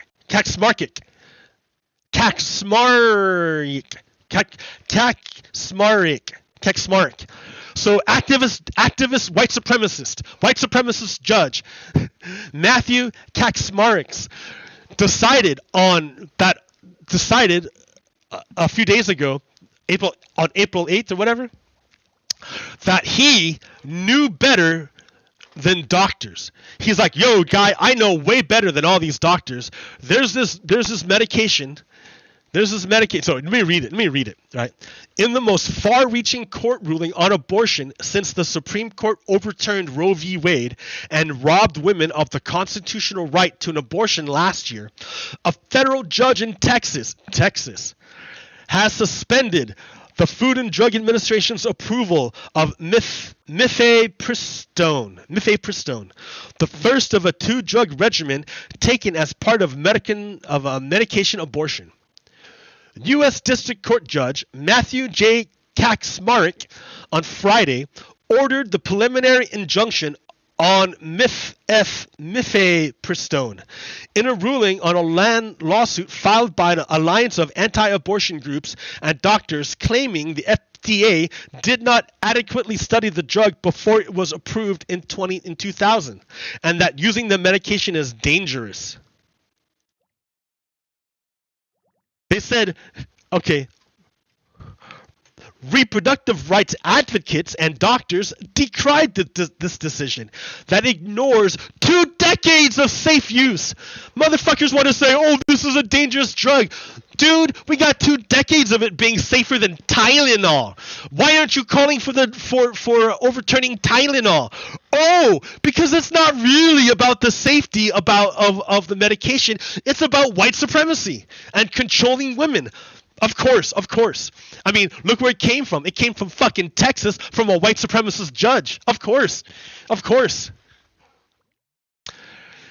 This medicine has gone through the toughest safety reviews and has been used safely and effectively for over 20 years, said Daniel Grossman, a faculty member of the Department of Obstetrics, Gynecology, and Reproductive Science at UC San Francisco, and director of a reproductive health research program there. We need expanded access to abortion care, not court rulings based on junk science. According to that research program, medication abortion is safer than Tylenol. The Texas lawsuit was always just a ploy to restrict abortion access, masquerading as fake concern over the drug's safety. Anti-abortion activists found a sympathetic federal judge. They went judge shopping. They all went, these religious white supremacists who worship the white idol went judge shopping for an activist, crazy judge who would agree with them. And they found the crazy activist white supremacist judge in that Kaczmarek guy. The ruling ignores good sense, sound medical judgment, and more than 2 decades of the drug's safe usage around the world. Though it is among the safest drugs a person can take and has a serious complication rate of about 1/3%, Kaczmarek agreed with the plaintiffs. In fact, he bought all their arguments, including the moribund Comstock Act, the work of a 19th century anti-vice crusader. In other words, the judge fucking rubber stamped anything the white supremacist, white idol people said. He didn't care. He just rubber stamped it. Because he's an adherent of the white idol. He believes in the white idol.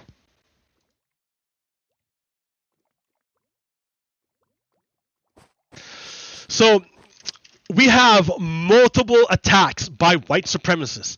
I mean, it's basically a hot war at this point. We have multiple attacks upon democracy from white supremacists.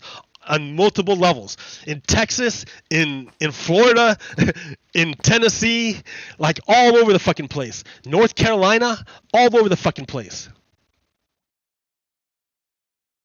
And they're coming after everybody, dude. So wait a minute. How was it that John Roberts was able to get rid of the Voting Rights Act, which meant all this stuff is happening right now?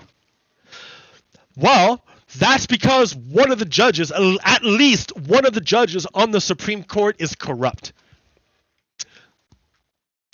So we have learned that Judge Clarence Thomas, for the past 30 years, has been accepting bribes from a billionaire that has many, many cases in front of Thomas.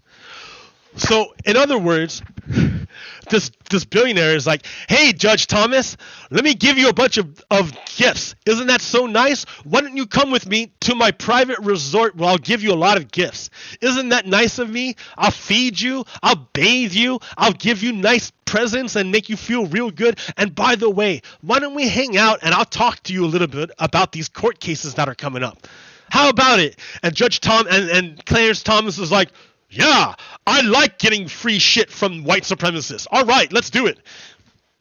So Judge Clarence Thomas is a white supremacist, fully on board with the white supremacist project. And he has been taking bribes for 30 years from a billionaire.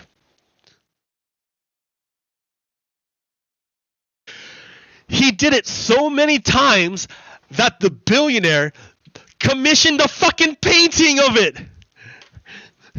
In other words, the billionaire invites this Supreme Court justice to come to his secret resort where the Supreme Court justice, right here they show him talking, but you realize that this is a commissioned painting, that the artist is going to do whatever the billionaire wants. What's actually happening is that Clarence Thomas doesn't say shit. He doesn't say shit. He is the one who receives the gifts. He is the one who gets the instructions. He doesn't say anything. This is a bunch of bullshit in order to make Clarence Thomas feel good. Because actually, all of these white guys are telling Clarence Thomas what he's going to do when he goes back on the bench. That's what's actually happening. This painting is like crazy because it shows white people, these white billionaires, listening to a black man, which would never happen. It never happens that way. The whole point of this is that the black man comes to the white supremacist resort so the white supremacist can tell the black man what he's going to do when he goes back on the bench. That's the whole point of this. But wait a minute. Who is this white supremacist that invites the Supreme Court justice over to his resort so he can tell the Supreme Court justice what to do? It's this dude, his son. Look at his son. Billionaire linked to Sarah Ferguson accused of financing sex trafficking ring.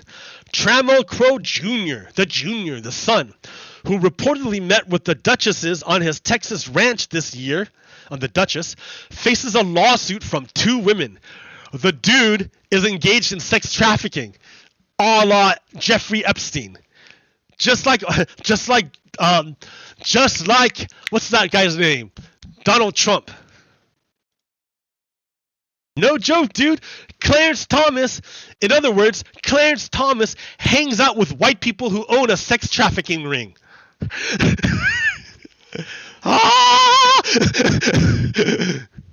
Harlan Crow's brother, Trammell Crow Jr., has been accused by two women of financing a sex trafficking ring. The lawsuit, filed in California last November, names Mr. Crow and at least 8 other prominent Texas businessmen in the venture. The lawsuit, filed in California last November, names Mr. Crow and at least 8 other prominent Texas businessmen in the ventures.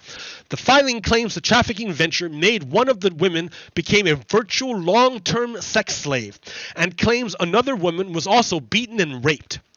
The trafficking ring utilized doctors, a police officer, and others to keep the women drugged and become an illegal racketeering enterprise, the lawsuit claims.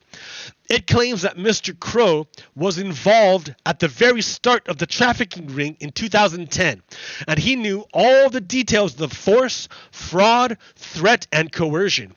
And without him, the venture could never have succeeded. It further claims the Texas billionaire maintained what he called the lingerie rooms in his properties, in which he kept a variety of lingerie for female guests to wear, as well as what he called stripper shoes. Some of the defendants in the lawsuit have filed a motion to dismiss the case. Mr. Crow is expected to ask for the case to be dismissed at a hearing soon. They always ask for dismissals. When you have lots of money, you can pay lawyers to waste as much time as possible. So that's just the process of wasting time.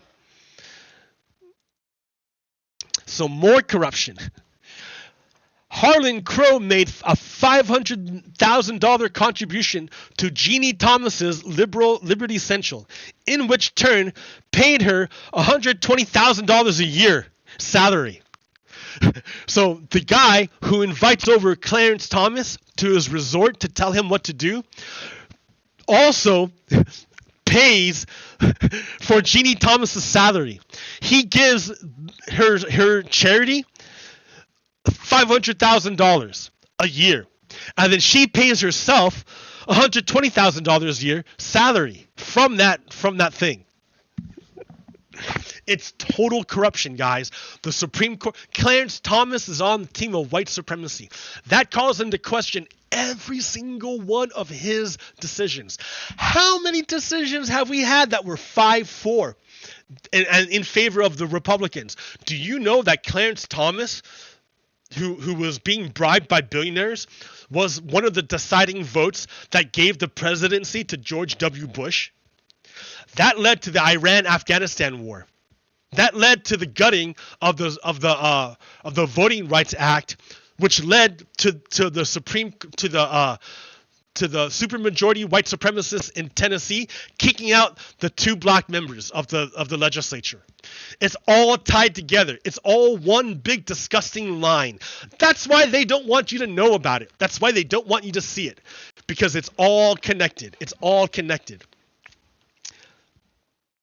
Politico has learned, for instance, that the initial $500,000 contributions came from the Dallas real estate investor Harlan Crow, a major GOP donor who held an event for Liberty Central at his home a few months after the group launched.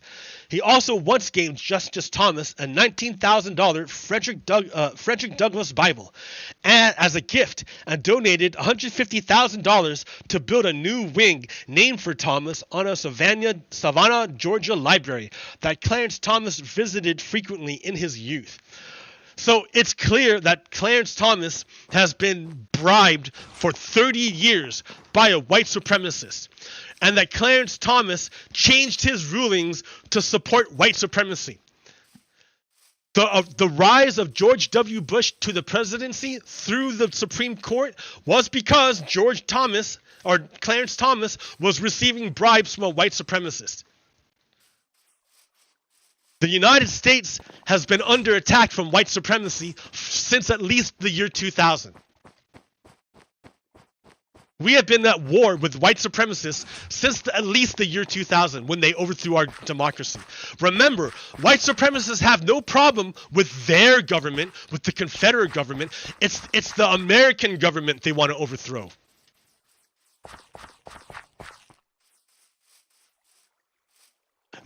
White supremacists do not find the American government valid. They only find the white supremacist government valid. That's why they want to overthrow American democracy and replace it with white supremacy. So this guy this billionaire who supports who's bribing Clarence Thomas, and who supports the Republicans, the white supremacists, not only is his son involved in a sex trafficking ring, but he also collects Hitler artifacts. This white supremacist who bought Clarence Thomas also collects Hitler artifacts. Because he's a white supremacist, dudes. I can't, I can't impress it upon you how fucking corrupt this whole thing is. Listen, when Republican megadonor Harlan Crow isn't lavishing Justice Clarence Thomas with free trips on his private plane and yacht,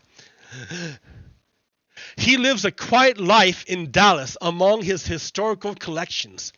These collections include Hitler artifacts, 2 of his paintings of European cityscapes, and a signed copy of Mein Kampf, and assorted Nazi memorabilia, plus a garden full of statues of the 20th century's worst despots.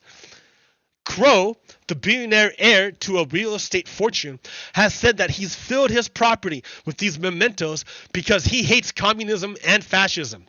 Nonetheless, his collection caused an uproar back in 2015 when Marco Rubio attended a fundraiser at Crow's house on the eve of Yom Kippur. Rubio's critics thought the timing was inappropriate, given, you know, the Hitler stuff. It's a dog whistle. They're dog whistles to let other white supremacists know that you're on their team.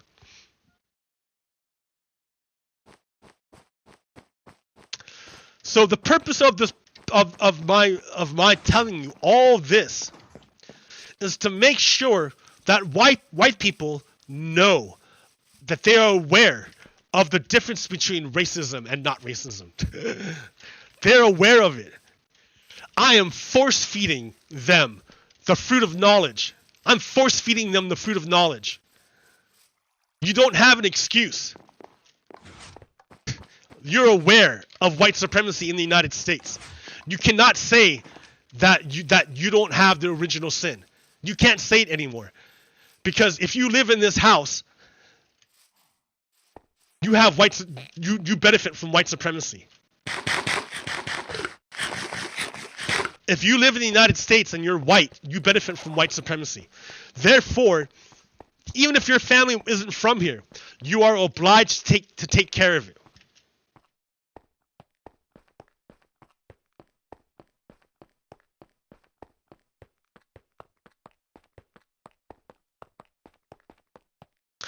Just like Adam and Eve were obliged to be good once they knew about good and evil.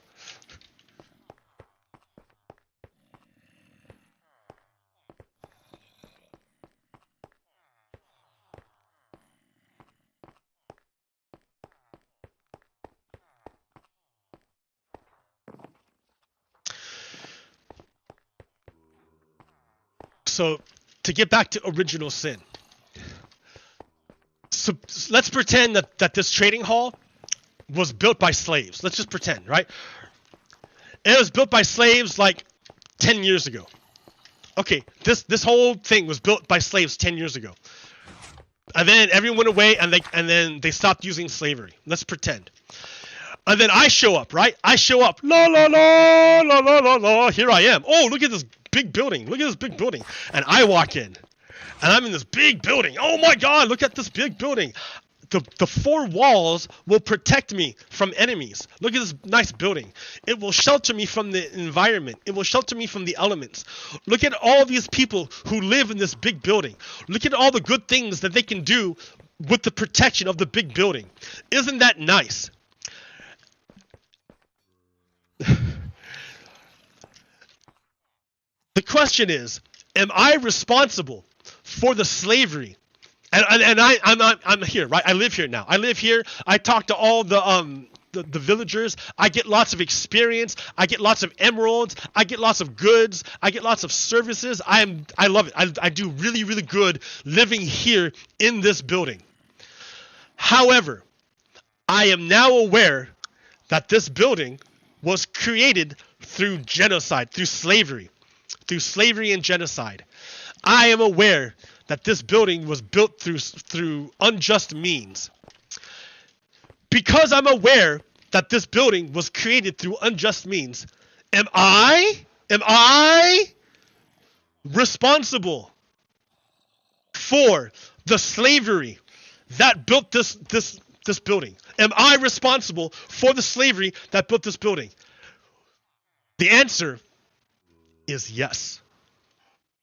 The answer is yes. Even though I came afterwards, even though I came into the building after after the slave already built it, after the slaves are already gone, I came in afterwards. I came later. So it's a long time ago, the slaves built this. A long time ago, the slaves built this.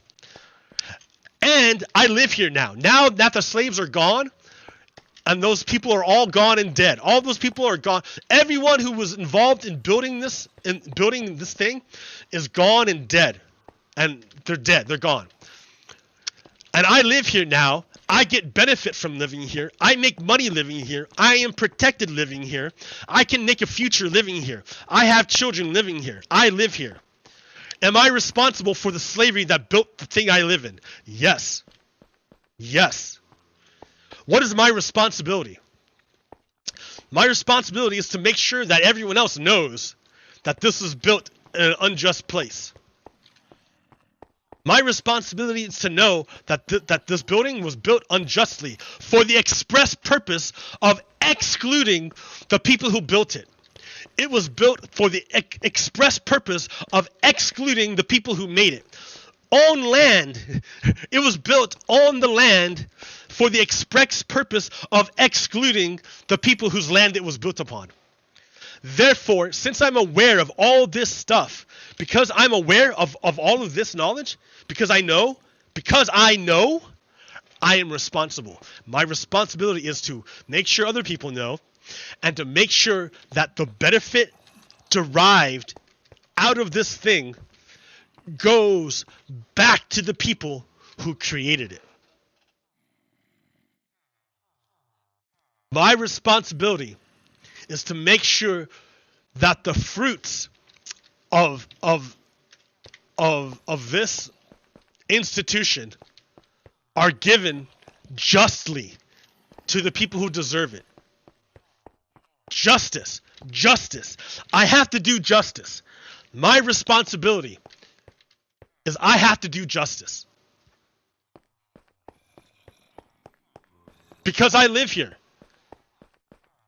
I can't get away from it. It's the original sin. I can't get away from it. By fact of being here. If not for slavery, this building wouldn't exist. By the fact that I'm inside the building, by the fact that I'm here, that I'm deriving benefit from the shelter that this building gives me, that imbues upon me responsibility.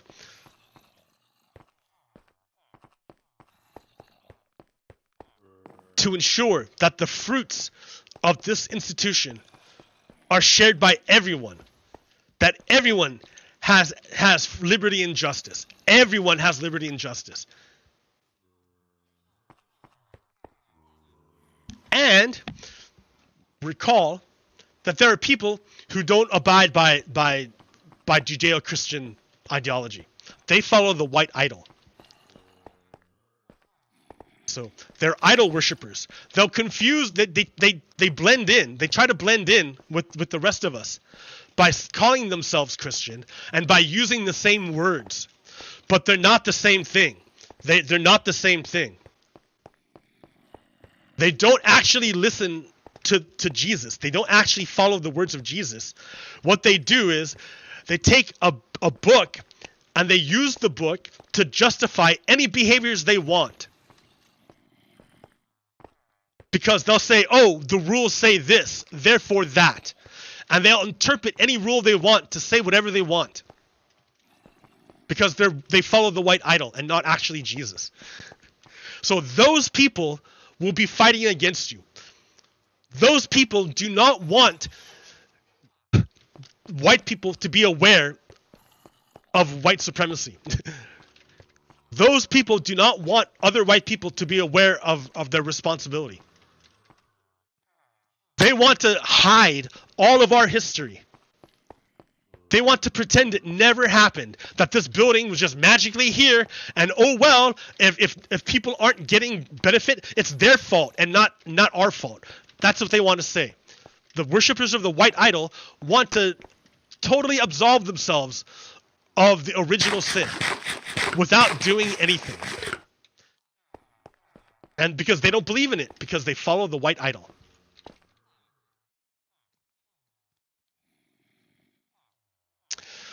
So this is a good thing. A proposed test. This guy follows the white idol. This David French guy is a white idol worshiper. A proposed test for diagnosing when your politics is threatening to become your religion. If you learn someone shares your faith, but not your politics, and you immediately distrust their faith, then your politics might be displacing your religion. In other words, if I come along and I'm like, hey, I'm a Christian, and this other person comes along and says, hey, I'm a Christian too, and you're like, hey, we wave to each other, like, hey, we're both Christians, and I say, hey, I think, hey, we should protect trans children, and women should have the rights to their own body. Christianity. And the person over there goes, we need to tell kids that they're not allowed to change their bodies, and we need to tell women what to do, that they're not allowed to have abortions. Christianity. And we look at each other.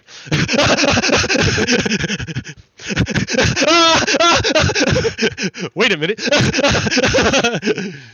So this guy who's a white idol follower, he says, if you learn someone shares your faith, but you have different politics, and you immediately distrust their religion. So, which is what I do, right? I'm looking at you, this person who says that you have to control women and you have to destroy trans children. I'm looking at you and saying, you don't follow Jesus. You're actually a white idol worshiper. and this white idol worshiper is looking at me and says, you don't actually follow the white idol. You're some crazy person. So yeah, fuck yeah, dude. I will question your religion if you tell me bullshit. And then what does David French do? So this Jonah Goldberg guy says, it's not a tribute to evil or something to be mocked. It's an attempt to commemorate the horrors. So in other words, this guy is apologizing.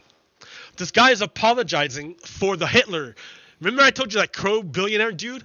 That Crow billionaire dude is a white supremacist who collects Hitler artifacts. This guy, Joanna, is like apologizing. He's saying it's not that bad that a billionaire collects Hitler artifacts. It's not a big deal. It's not a big deal. And then this guy, David French, to add to Jonah's comment, I know Harlan Crow, the billionaire, also. He knows the billionaire Nazi memorabilia collector. I've participated in several debates at Old Parkland. The idea that he's a Nazi sympathizer is utterly ludicrous. What? He abhors tyranny, which is totally false, right? The guy loves tyranny. The guy loves fascism. That's why he collects it. So you could tell David French worships the white idol because he protects other white idol worshippers. And what they worship the white idol. That's why they love Hitler.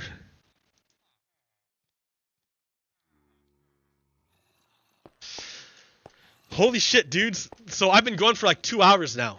But the week is still going on. I'm not done yet. There's still more shit. I kid you not. It was an insane week.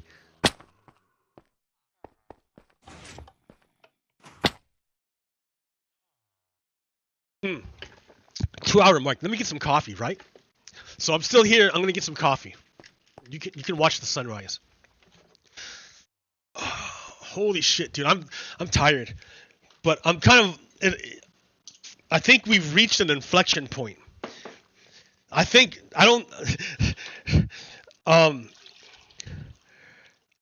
remember his name, but he said that but Tennessee was like Pearl Harbor. Like a political Pearl Harbor for the Republicans. They're in trouble now.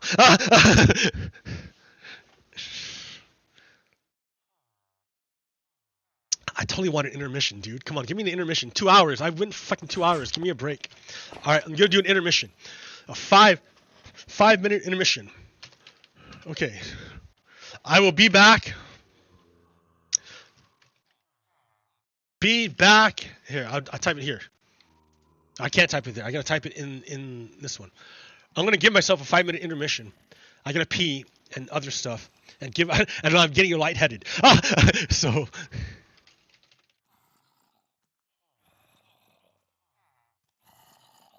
So let me go in intermission. And I'll be right back. So in chat.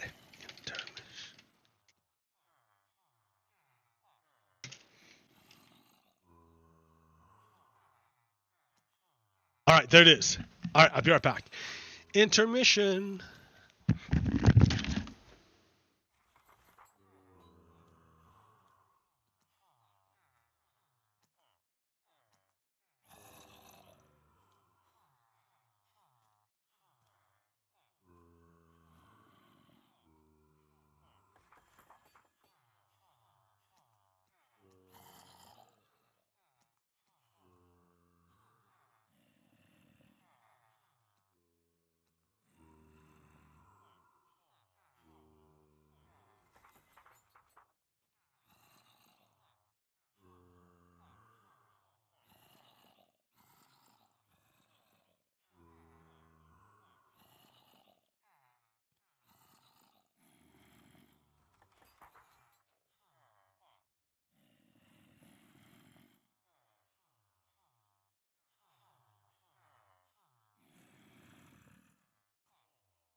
All right, let's see.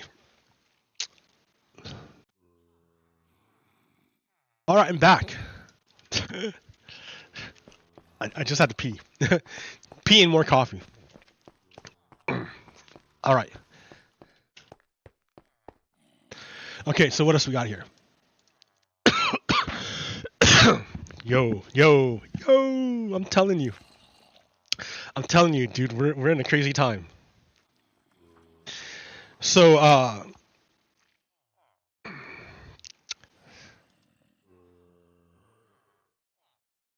holy shit, dudes. All right, so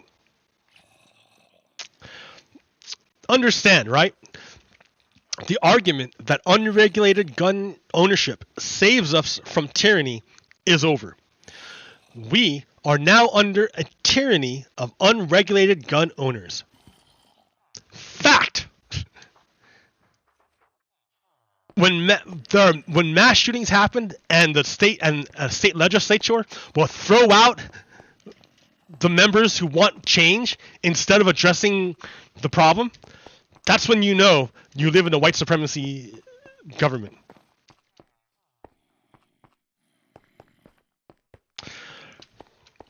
Rather than address the number one killer of children, the Tennessee legislature voted to remove black members from Congress, from their legislature.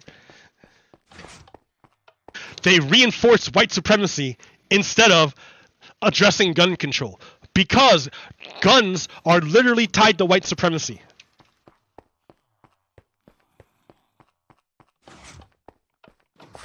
Why do you think that dude, Daniel Perry, felt that he could go and murder someone? Why do you think he literally wrote on his fucking Facebook, hey, I want to go kill a protester. He wrote it on his fucking Facebook. He made a plan to do it, and then he did it. He drove around till he found a Black Lives Matter protest, ran a red light so he could do it, drove his car into their crowd till he found someone with a gun, and then he killed them, and then drove away. And then his white supremacist buddies, Tucker Carlson and Greg Abbott, are saying, hey guys, we're going to save this guy, Daniel Perry, from the American justice system. The Confederates are going to ride to save their fellow person. Birds of a feather flock together. It's literally tyranny, right? The Constitution says that the government will ensure that you are secure, that you are secure in your person. We are not secure in our persons anymore. At any time, a random person can bring a firearm and kill us. Anytime, anywhere. It happens all the time. It's so frequent that it's the number one killer of our children. The number one killer of our children are firearms. And we can't do anything about it because the firearm owners won't let us. That's tyranny. There's less of them than there are of us. That's literally tyranny.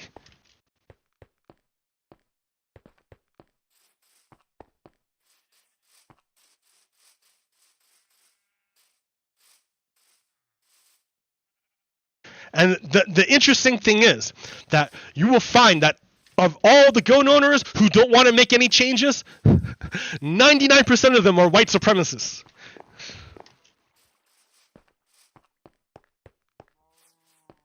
Because they implicitly understand that white supremacy is predicated upon violence.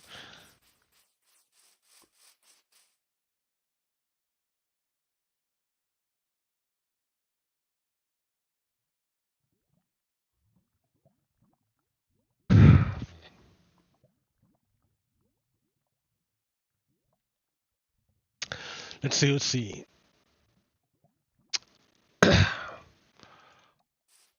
So, I know that a lot of people are disheartened with things. That they don't feel like it makes a difference. That they don't feel like they can ever know what it means, what truth is. That they don't feel that they can know what truth is. That since they can't know what truth is, they're going to go with whatever feels good to them. Instead of looking for what is true, they're going to actually just feel around for what feels like it's right. And then stick to it because it feels good. Because a lot of the times, truth is really uncomfortable. Truth is real uncomfortable. It can be real painful. Truth can be incredibly painful, and it can be threatening. It literally threatens people. Truth literally threatens certain people into doing crazy things, all to hide from the truth, all to deny the truth.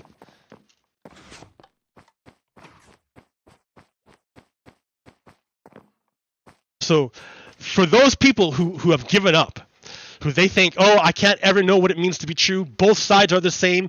Everything is just as true as everything else.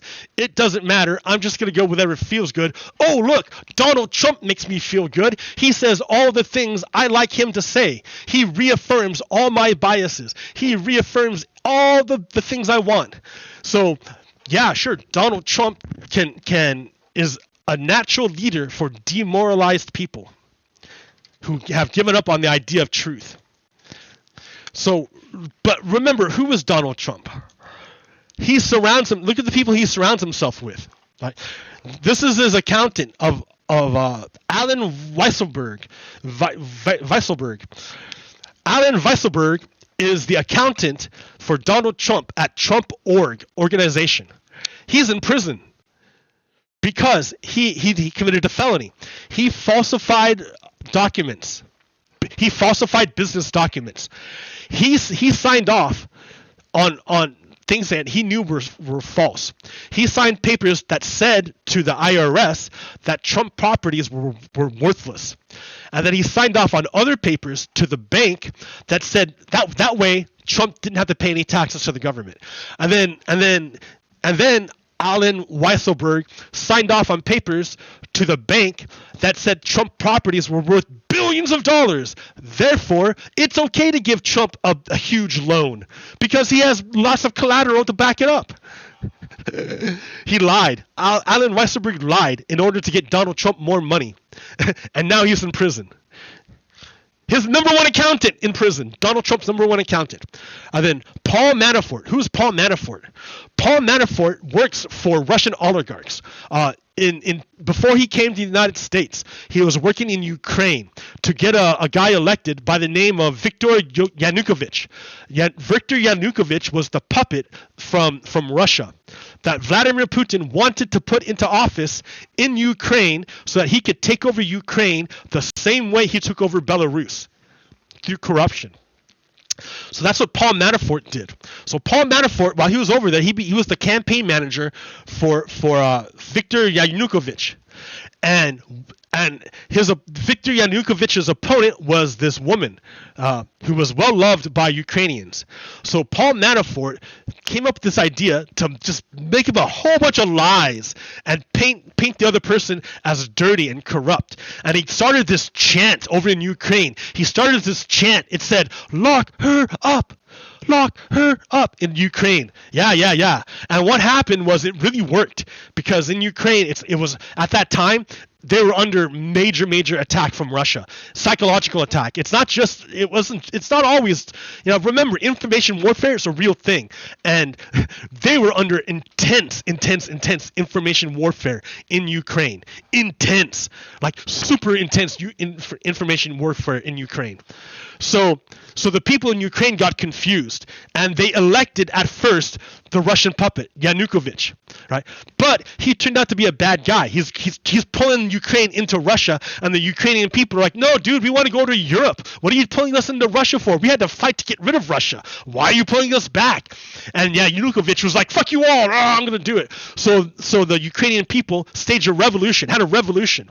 For 3 months in the wintertime, they camped out in front of the presidential palace, and they withstood beatings from the police. They withstood sniper fire from the Russian sympathetic people, and they did it for 3 months until Viktor Yanukovych fled Ukraine and went back to Russia, went back to Moscow, where he belongs. And that's how Ukraine regained its freedom.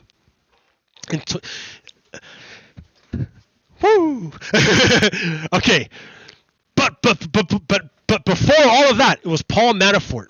Paul Manafort was instrumental in getting Yanukovych into power. After Paul Manafort did his campaign managing in Ukraine, Paul Manafort flew over to the United States and became Donald Trump's campaign manager. Oh my God! So now, after overthrowing the election in Ukraine, he comes over to the United States to overthrow the election in the United States. And Donald Trump, he's facing, Donald Trump is the guy. He's facing this really popular woman. So what does he do? He makes up all these lies about her, insinuations, and then he starts up this chant: "Lock her up, lock her up." It worked before, and it worked again in the United States. Well, he had a little help from his friends in Russia, right? But yeah, he got caught by the FBI for lying to the FBI about stuff. He met with Russian spies and then lied about it. So he got put into prison. Okay, Ricky Gates. I forgot what his position was, but he's in prison too. He wasn't. I don't know if they got. I think all these guys got pardons, except for Michael Cohen. Okay. Roger Stone, right-hand man, he's been dirty since. He is the instrumental person. He's the one who did Brooks Brother Riot 1.0 in 2000, which helped start the whole overthrowing of the government in the year 2000. Remember when I told you they threw the election? Because of his riot in Florida, he stopped the counting of the votes in Florida, which kicked it to the Supreme Court, which voted along party lines 5-4 to give the presidency to George W. Bush, to the Republican. Who was on that court? Clarence Thomas! Clarence Thomas was taking bribes from a white supremacist this entire time. And he voted to overturn the election of 2000 and give it to George W. Bush.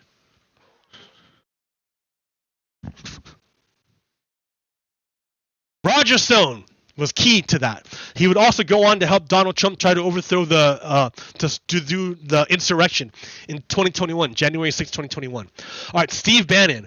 I don't know much about him, but I know he's just a bad guy. They're all Nazis. All these guys are Nazis. Michael Flynn, he's a former U.S. general turned traitor. He betrayed the United States, and he worked for Putin and for Turkey. He's an agent of Turkey. That's why he didn't get to stay in the government very long, because Michael Flynn, this guy was he used to work under the Obama government, and Obama found out he was a spy, so they kicked him out. And then when Donald Trump when Donald Trump was rising, because they knew he was a spy, they picked him up. Donald Trump picked him up. So the other person in the Department of Justice was named Sally Yates, and she found out that Michael Flynn was a spy. So she told the Trump campaign 2 times that Michael Flynn was a spy, but because she thought the Trump campaign might be responsible. No. The Trump campaign ignored her 2 times. The 3rd time, Sally Yates went to the press, and everybody found out that Michael Flynn was a spy. After Sally Yates went to the press to tell everyone that Michael Flynn was a spy, only then did the Trump campaign fire Michael Flynn. But after they fired Michael Flynn, they also fired Sally Yates because she told on them. Sally Yates told on the Confederates, on the traitors. She told on them, so they fired her. Michael Flynn, he would go on to betray the Kurds. We have allies in the Middle East, in Syria and in Iraq, called the Kurds. They basically got defrauded of their own country. They're a group who didn't get a country. Everybody else got a country after World War II, but they didn't get, them and the Palestinians didn't get one. They didn't get their own country. So because they don't have their own country, they get screwed with by all of the other major countries that are actual countries that actually have territory and stuff. So the United States is fighting ISIS, right? We're trying to stop ISIS, and we're trying to help the rebel groups inside Syria to overthrow the Bashar Assad. Right? But Michael Flynn is on Team Turkey. And Michael Flynn and Team Turkey hates the Kurds. So Michael Flynn, on behalf of Turkey, convinces Donald Trump to betray the Kurds, to use his power to betray the Kurds, and give Turkey a huge chunk of land for I don't know what. But that's what happened. Michael Flynn was also supposed to kidnap some guy over here in America and then ship him over to Turkey so they could kill him. Just like what Mohammed bin Salman did to Jamal Khashoggi. It's the same thing. Okay. Finally, we got Michael Cohen. Michael Cohen was his lawyer. Michael Cohen was the one who gave the check to Stormy Daniels, and then had to take out a loan in order to cover it because he couldn't do it. So these are the people that Donald Trump had surrounded himself with, right? This is his lawyer, his campaign manager, his accountant, his national security advisor, and 2 other campaign dudes. All convicted of felonies. They're all criminals. Donald Trump surrounds himself with criminals. Therefore, people who follow Donald Trump like the fact that Donald Trump surrounds himself with criminals. They are drawn to his criminality, right? Because who is he committing a crime against? Who is Donald Trump? Who are all these people committing crimes against? They're committing crimes against the United States. These are United States laws that they're committing crimes against. So, if you're a white supremacist, you do not abide by United States laws. You have another law, your Confederate law, your white supremacist law, the law of the white idol. As long as you follow that law, you're okay. If you're a white supremacist, if you follow the white idol, it doesn't matter if you break the laws of the United States, because the United States is a law of humans, and the white idol is, for them, the white idol is the highest law there is. So people who follow Donald Trump don't mind that Donald Trump surrounds himself with criminals, because they're only criminals to the United States. These people are true patriots to the cause of the Confederacy and of white supremacy. They are true patriots. So therefore, they're good people to other white supremacists.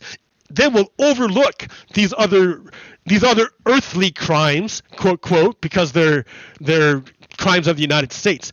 As long as they abide by the code of white supremacy, then they're okay with other white supremacists. That's why the fact that Donald Trump surrounds himself with criminals doesn't bother his supporters, because they all have the same faith: white supremacy.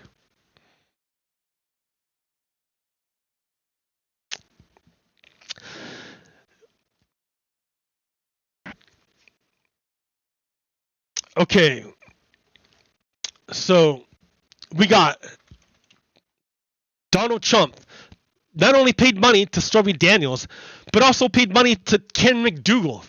So it's not just one lawsuit, it's two lawsuits at least. Ken McDougal. Oh, look, then he's got Stormy Daniels. Don't forget Stormy Daniels.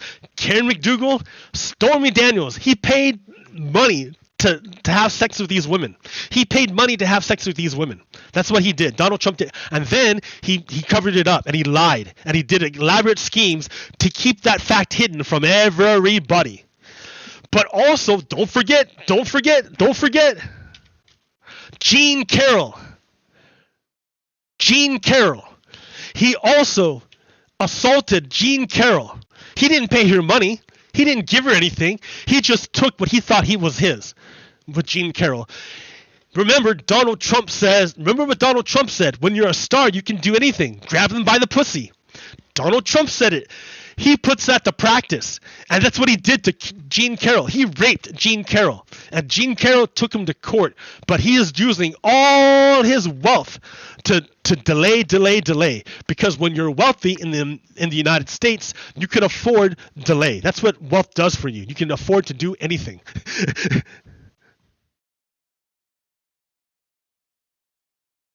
So there's Donald Trump. So this is really good because he's under arrest.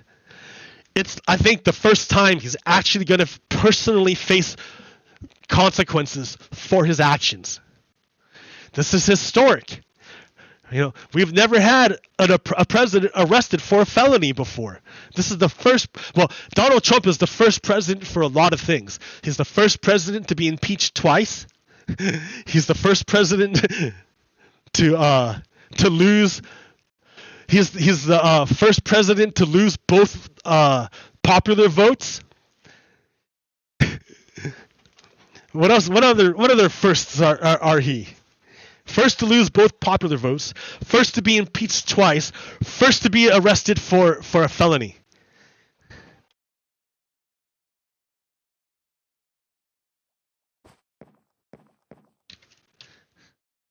Birds of a feather flock together.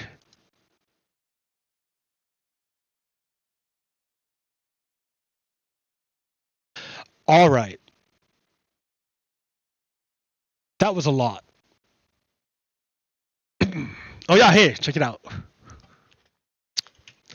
Here are the 9 who sought preemptive pardons from Trump after the January 6th Capitol riots. Mark Meadows, Rudy Giuliani, I think this is Andrew Biggs. He's a congressperson. He's bad. Mo Brooks, Matt Gaetz, Louis Gohmert, Marjorie Taylor Greene, I don't know who the Perry guy is, and John Eastman. Why would you ask for a pardon before you were convicted of a crime? Unless you committed a crime and you knew it. Right? Birds of a feather flock together. These people aren't enemies. These aren't bad people if you pledge allegiance to the Confederacy, because they're doing right by the Confederacy. They're only bad people if you pledge allegiance to the United States.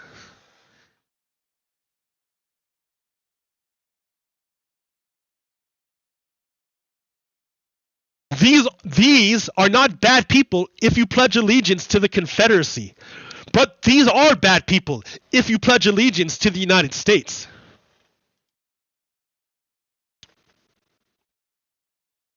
Greg Abbott. Daniel Perry is a murderer if you pledge allegiance to the United States. But if you pledge allegiance to the Confederacy, Daniel Perry is a hero.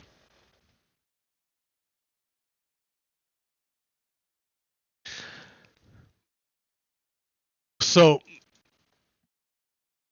I had to alter this New York Post cover because remember, the owner of the New York Post is Rupert Murdoch. Rupert Murdoch pledges allegiance to the Confederacy. Donald Trump is a bad guy if you pledge allegiance to the United States. But if you pledge allegiance to the Confederacy, Donald Trump was a good guy and you want to protect him. So to that end, Rupert Murdoch created a cover to protect Donald Trump. And I had to go through and change it so that it reflected what really happened. If you pledge allegiance to the United States, this is what's going on. Donald Trump is a bad guy. And Rupert Murdoch is an enemy.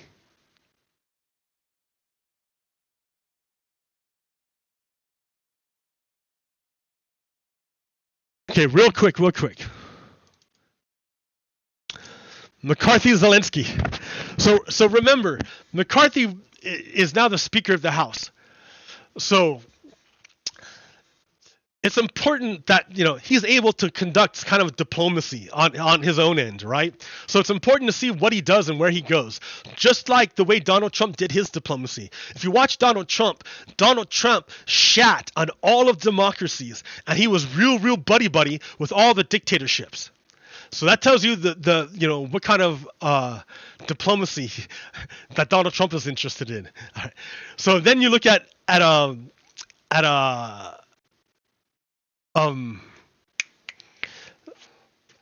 McCarthy. McCarthy refuses to go talk to Zelensky. He refuses to go to Kyiv to show solidarity with the Ukrainians. Kevin McCarthy, Speaker of the House of the Republicans, white supremacist, refuses to go hang out with the leader of the Ukrainian people because he's afraid of Putin.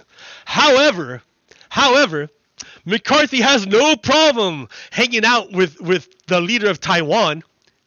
He has no problem hanging out with the leader of Taiwan. Why is that?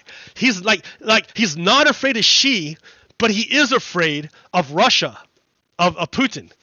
That's so weird, McCarthy. That's so weird. Why would you be afraid of Russia but not afraid of China? Why Russia? Why?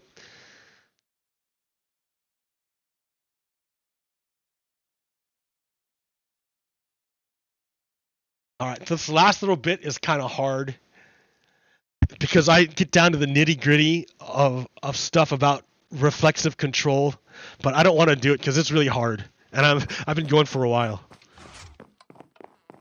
But I want to end on a good note, and I don't really have anything good. I didn't like. I mean, I had good times, right? I saw the sakura stuff. That was great. It was the cherry blossoms are blooming in Salem right now, the capital, and it's beautiful. They're beautiful, full bloom. I was afraid a couple years ago we had a severe ice storm, like freak ice storm, and this freak ice storm was of such magnitude that a number of old trees that live in Salem had fallen over or were severely disfigured. Because, it never happened before. And these trees had been around for a long time. So, yeah, a lot of trees were severely disfigured after that ice storm. And I was like, and that includes the cherry trees. I was kind of worried. But and the year after the ice storm, yeah, it was not such a good. It looked pretty bad. It looked scarred. But I went back now, 2023. It looks a lot better. It looks pretty good. Like you wouldn't even. It's hard to notice the scars from the ice storm. It bounced back pretty good. So that's nice to know.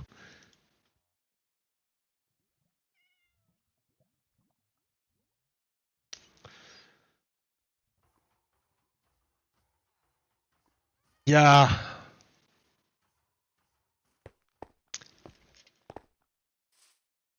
I think Tennessee is a turning point.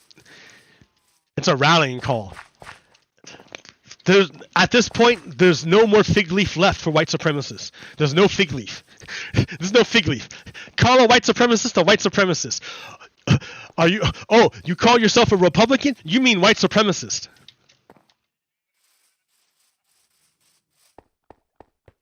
No getting around it now. No way. No way you can get around it. If you're not a white supremacist, then you wouldn't belong to the Republican Party. Birds of a feather flock together.